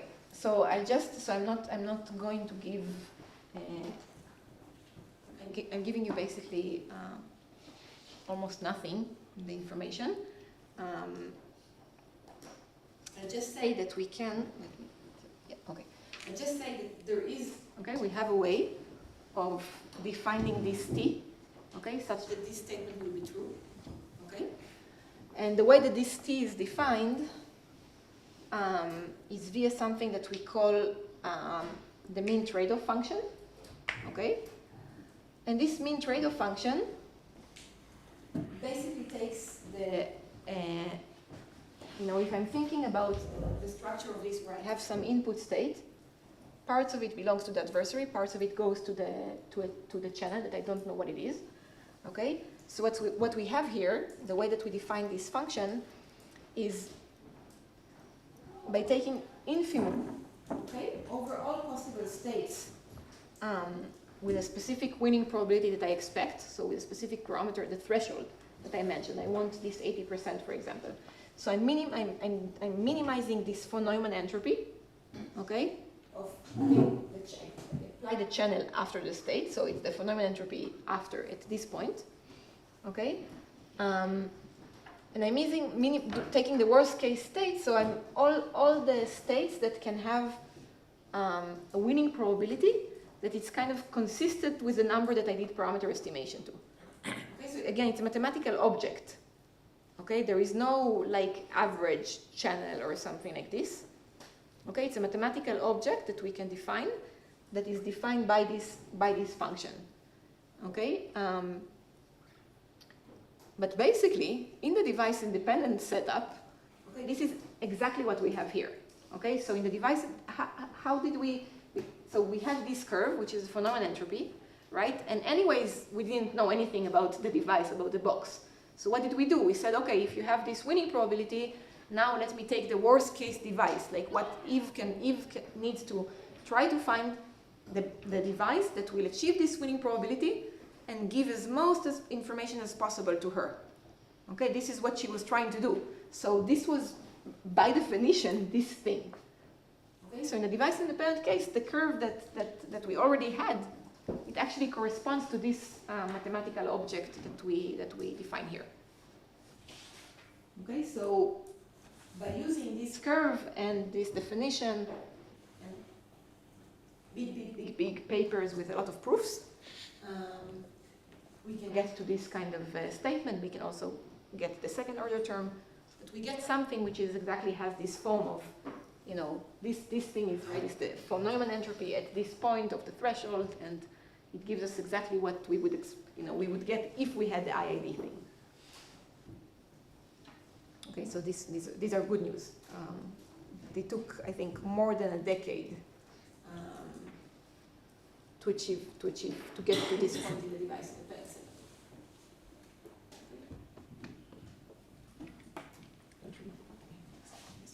Questions?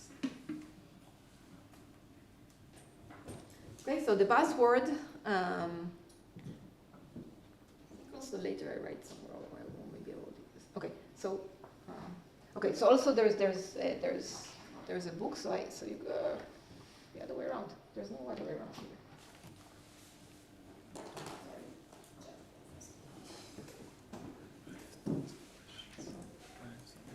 Okay, the buzzword, if you want to read more about these things, is entropy accumulation. And since these things appeared, there's already like generalized entropy accumulation and different versions of entropy accumulation. So you can, improve second order. There's many things, so you can try to see what's the maybe most up to date. But also in my PhD thesis and afterwards switched to book, there is for student. Okay, so it's written in a way which not a proof of the entropy accumulation, but it explains exactly these concepts and how they enter and how all of this is combined. Okay, so you can see it. I think you can learn it in more detail. Yeah. Not sure if this question makes sense, but so you're searching for the infinitum for sigmas with a certain winning probability, and this sigma density is the state before the measurement. But as I remember from the protocol, you're doing the measurements at random instances of your protocol, so the fact that this is a winning probability might only be true, be known after this very measurement, right? That's exactly what I'm aiming for when I'm saying this is this is a mathematical object. It's not a physical object. There is no. It's even more, right? Because I said that I'm doing either test rounds or generation rounds, yes. Right? And I care about the entropy for the generation rounds. And in generation rounds, I'm not. I don't even play the game, right? So it's not. It's really this sigma. It doesn't correspond to any physical thing. This is not the state or an average state at any given point. It's a complete, and this is, that's part of what's beautiful in it. When you take this general box, we don't know anything about this complicated entanglement structure or whatever is going on inside. We don't know the measurement, the memory, nothing. Okay? But we can still do something. We can still, because of the sequential structure of the protocol, we can still prove that this is what happens, and this thing coincides with the same. When you take n to be large enough, this thing coincides with you'll see it in the rate curves in a second. Coincides with the things of the IID case. Where in the IID case, the sigma is really okay, how would you describe a specific box? You will be able to say, there exists a quantum state. If I measure like this, it will give me this. If I measure like this, it will give me that.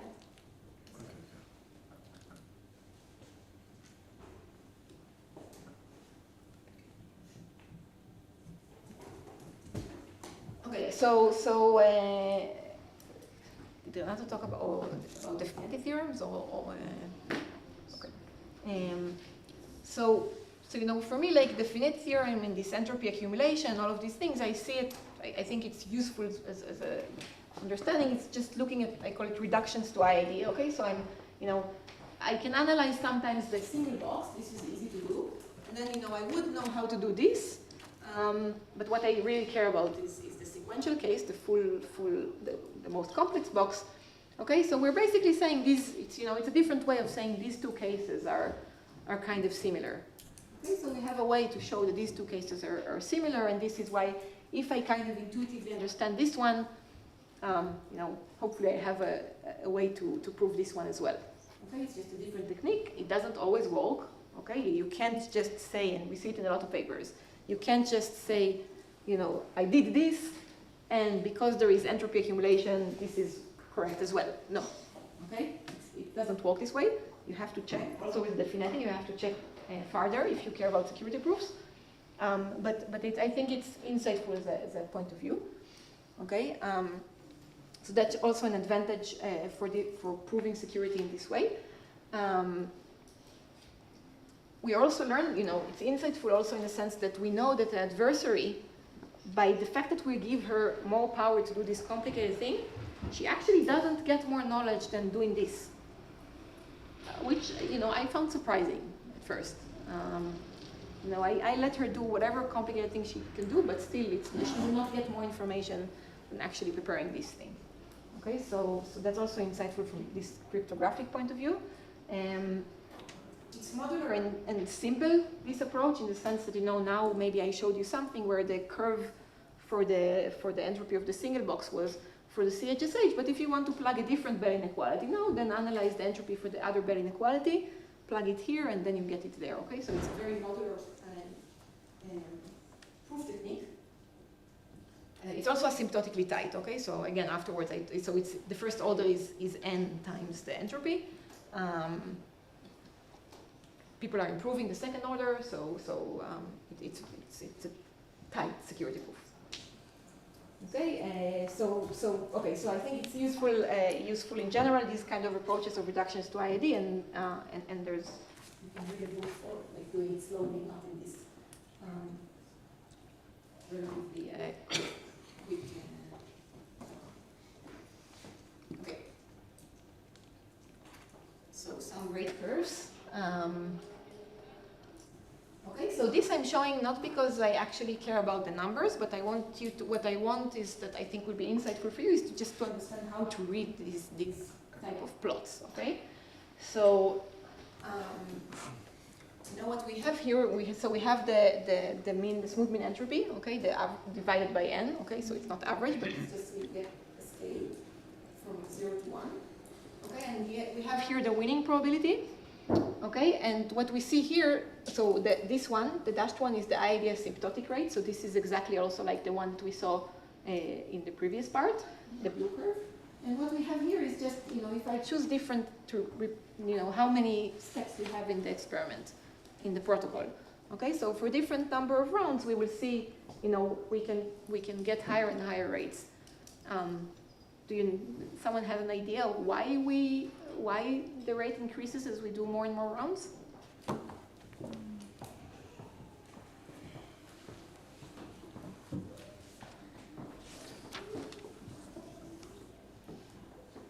guess there are two reasons. First of all, we also do more testing if we have more rounds, and second, the second order terms are getting better. Like the correction terms are getting smaller. Okay, great. So one thing is that the correction, the second order things are getting better, right? But another, I think that the first thing you said is actually much more fundamental. Or maybe I can ask even, why can't we do with 10 to the 3? With 10 to the 3, we will not see anything. Why? It's not just because the second order is not good. It's really because we have to do this parameter estimation, right? If we don't know what the box is doing, we have to test it, and we can't, get any statistical significance if we don't have enough test rounds. Okay, so you have to test it significantly many times, such that you will start, understanding what is like this threshold for the winning probability, and start believing in what you're doing, that it's fine, and then the rate will increase when you go up. Okay, and when you have more and more rounds. Okay, so this is a fundamental part, the fact that we have to do this parameter estimation to know what the box is doing. Okay, otherwise we can't see it. Okay, so this is for the rate. Yeah. Okay. Okay, and I think again experiments are maybe they're getting slightly better, but these were photonic experiments. They can reach, for example, very high rates. Okay, but they have a lot of loss. Okay, and the fact that they have a lot of loss, I don't care that it's loss. Okay. But what happens is because we have to take into account, we can't just discard these rounds where we don't get anything. So, a no-click for me is like 0. Okay, and when a no-click is a 0, it's basically a deterministic strategy. So it's like you can think that the winning probability will decrease and decrease. So when we have a lot of loss, even in the cases, let's say when we get the photons, we are very good, but most of the cases we don't get a photon, and then this is why the winning probability decreases. Okay, so photonic experiments can be here. Then there are other experiments that can get, much higher violation, for example, but they cannot run for sufficiently many rounds for us to see. Okay, so again, things improved, I didn't mention, but basically they're not there yet. So this was just, just after we published the previous paper, then someone, had an experiment. So for those of you that can understand what's going on here, that's good. So they had, you see, these nice things, and then they could put like, they could put say, okay, we are here. This is the number that we got, and so it means that we got this key rate. I don't understand whatever is going on there, but it's okay because I gave it in a box. We can look at the key distribution, key rates, and again, these are not optimized, so there are people that worked much harder to optimize stuff. But again, so you see maybe stuff related to what you've seen before in the previous lecture. We have here is the key rates. Here is in the function of the quantum bit error rate, okay, that you've seen in the BB84, and this is as a function of the number of rounds. So again, we see something that makes sense. We see that as the number of rounds before, when the number of rounds is too small for parameter estimation, we don't see anything. The key rate is 0, okay, and then the number of rounds increases. We can increase the key, and then at some point, this is high enough for me to call it like the asymptotic behavior. We reach the asymptotic behavior, okay, and here we can see that we get we get better and better, and we can tolerate more and more noise, okay, as the number of rounds increases, okay. And for this particular protocol, this is really the, you can see the 10 to the 15 is roughly like when everything is the same, so we can get to this optimal 7.1 for this particular protocol, okay. But since these we had these things, then there were people trying to improve, okay. So for this particular protocol, you can't really improve much, it's pretty much tight. But there were new variants of protocols, so what can you do? You can slightly change the Bell inequality, you can slightly change more like add pre-processing, classical pre-processing steps that I didn't talk about at all. And people also had better experiments.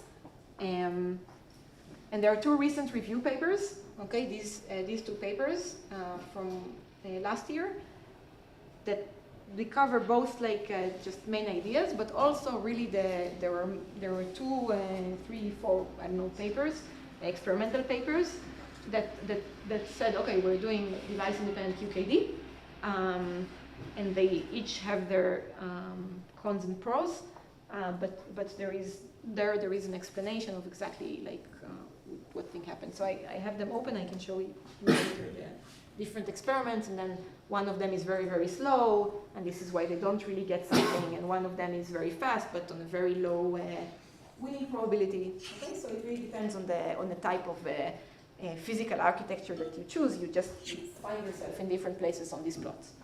Okay, so in these plots, I don't distinguish. I don't care if it's a photonic implementation or if it's ions or whatever.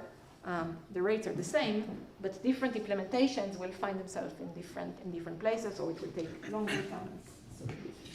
Okay, so the review papers cover the explanations of the different experiments. And then this. Okay, sorry, this is just. There you can also see like all there are tons of new protocols that people kind of changed in order to improve stuff. Questions? So the thing which is missing for the case of no signaling, if you don't assume quantum mechanics, is really the definity theorem.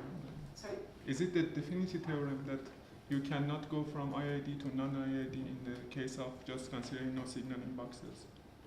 Or no signaling We theory. have a proof for something which is kind of, so I can show you also later, we do have kind of a definite theorem for this non-signaling and tiny bit of signaling, so we can talk about it later. Or if everybody cares about it, I can talk about it after I finish the slides. No, the thing that we're missing is like the extractors, is the hash functions when we don't have IID. So Eve can kind of manipulate things too much such that even if, that she will make sure that you're getting a key without entropy.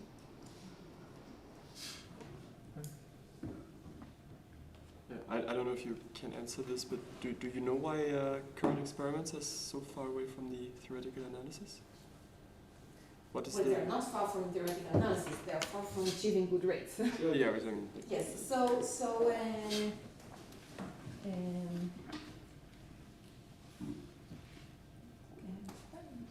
me see if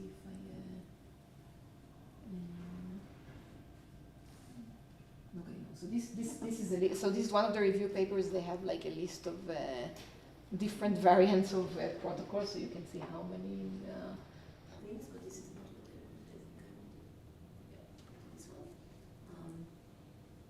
this one. Okay, so this is for example. This is one of the review papers. So you can see here. Two experiments that they were published in Nature for achieving this.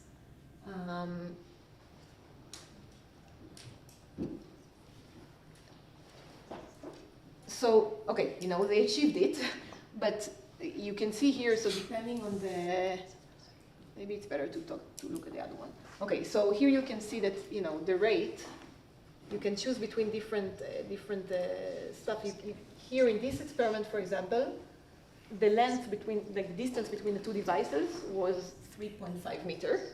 Okay, so I don't know if you want to call it like the no communication loophole. You cannot say it's closed unless you believe in it. It's okay. And then they got maybe a rate which is decent. But if you want to try to take them farther apart, it will. Like here, you will need to do things very, very fast. Okay, so if you want to take them farther apart, this will decrease, or the fidelity will decrease. And here they did 700 meters, right? But the rate is extremely slow. Okay. You can later see also in the other review paper. In the other review paper, they also have somewhere a table with. So here they also. These are the two experiments that we saw in the previous table. There's another fully photonic. There's trapped ions. There's trapped atoms. Each of them have their own difficulties. Okay, and then you have the key rates. So this is the key rates. Here, because this was so slow, okay, then they couldn't wait. They couldn't produce enough signals to be in a place where we can do the parameter estimation. So they didn't have this, what we call this finite key analysis. Okay, here they did better, but it's not sure about the distance here and there. But they had to keep them very, very close to one another.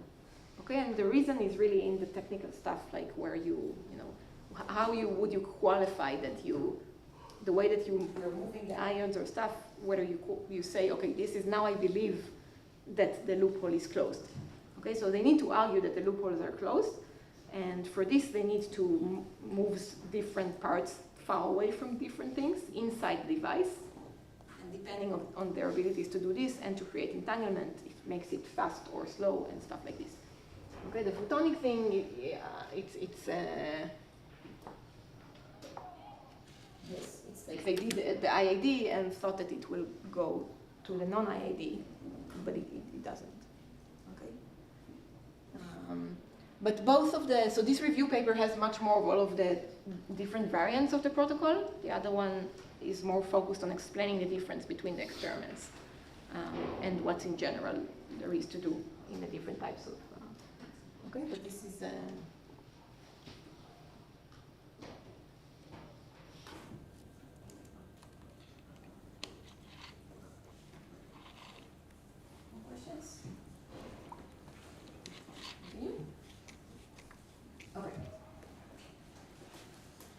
so this is really the last part. So I want to talk about other forms of device independence, or also device independence in a more general point of view.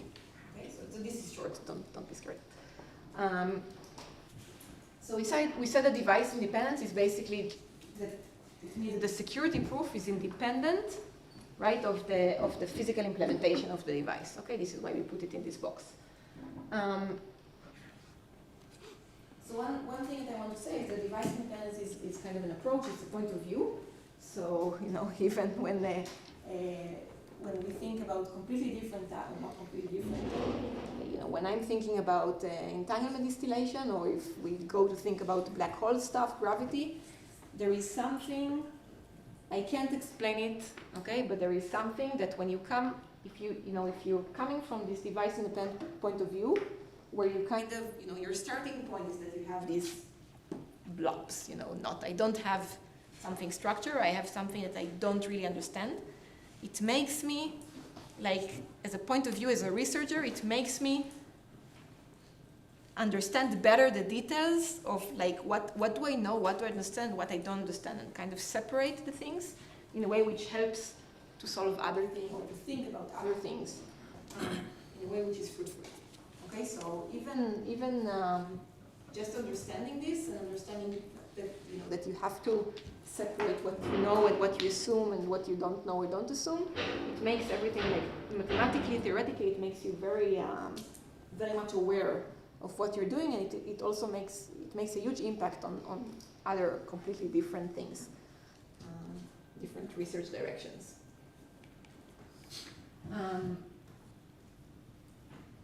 Okay, so it's useful for other settings in gaining a deeper understanding.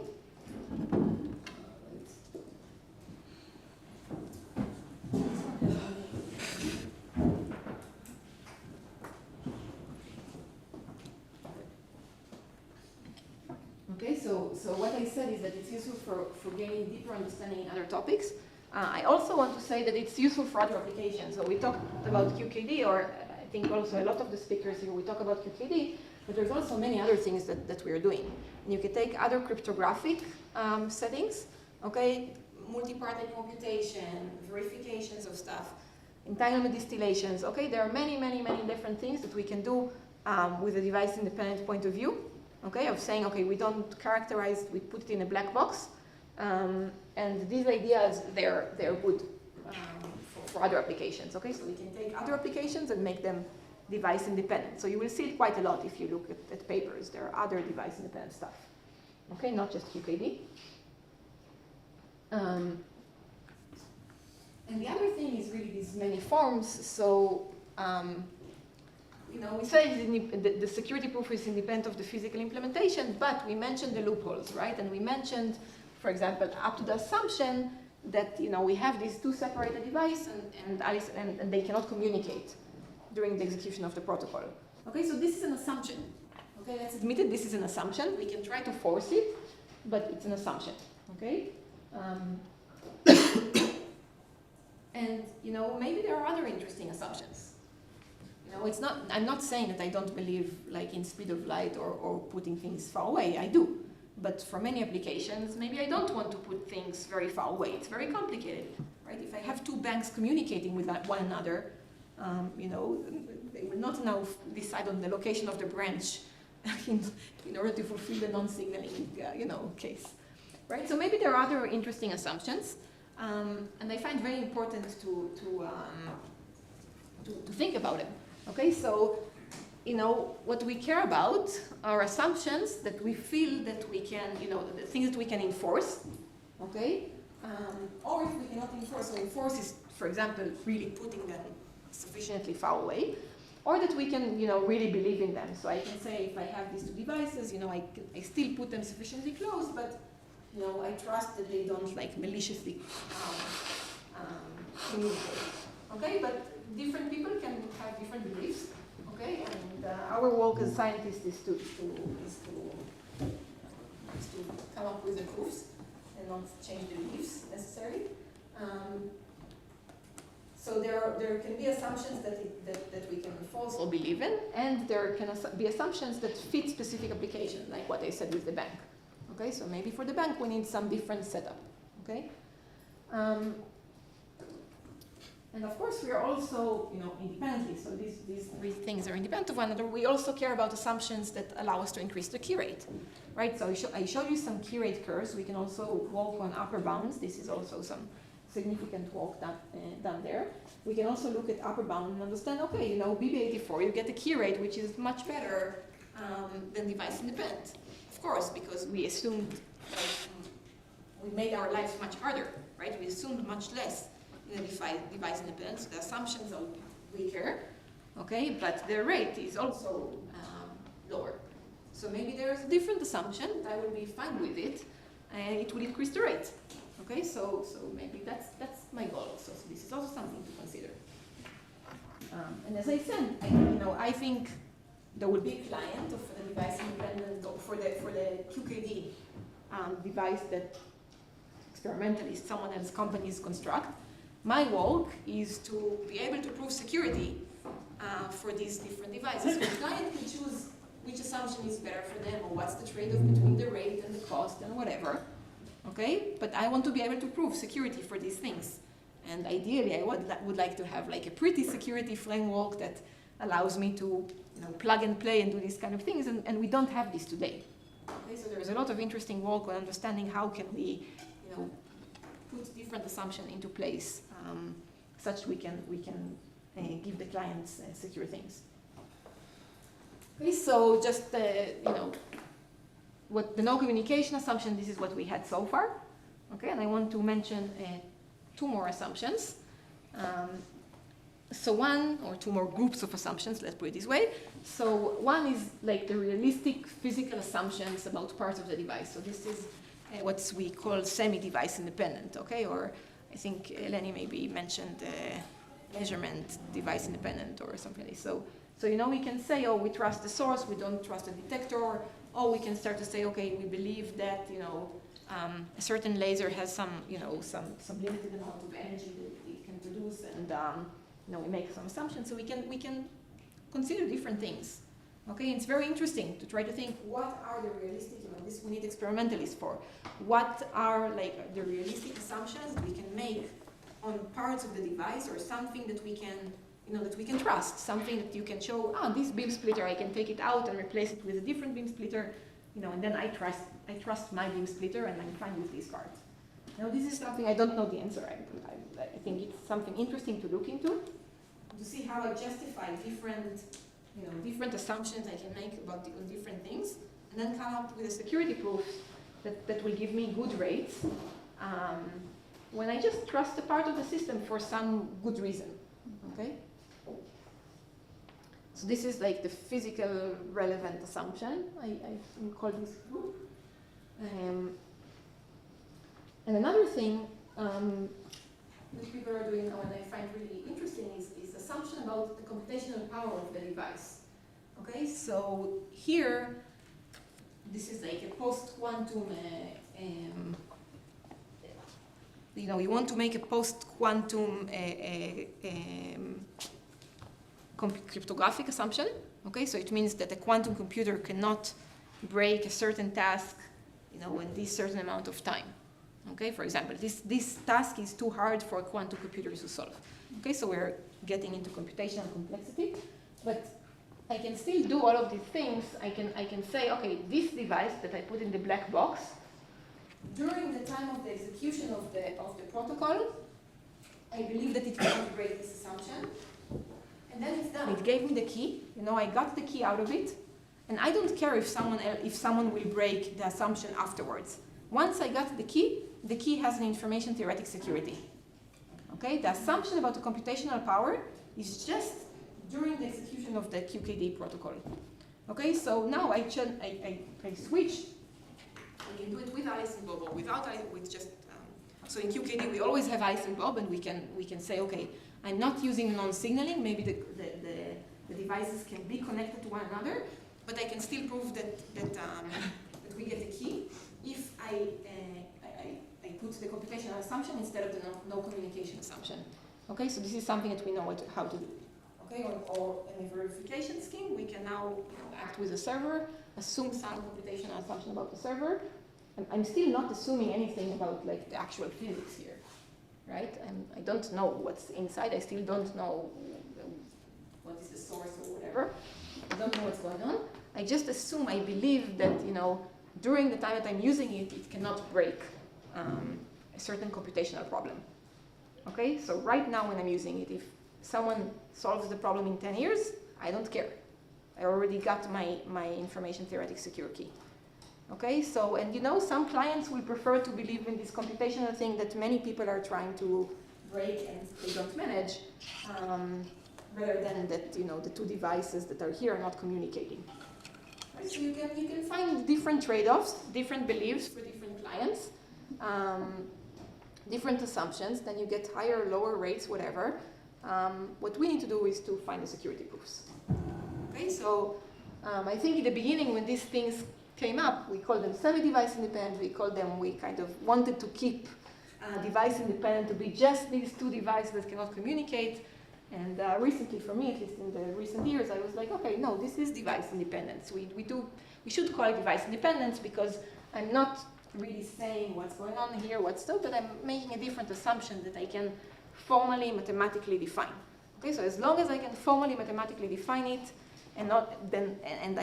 there won't be these side channels. Okay, that's the point. The point is to be able to fully characterize what's going on here, mathematically, not physically, not the source and the things, and then work with this assumption to get a security proof. Okay, so these are things that are open and work in progress and stuff like this.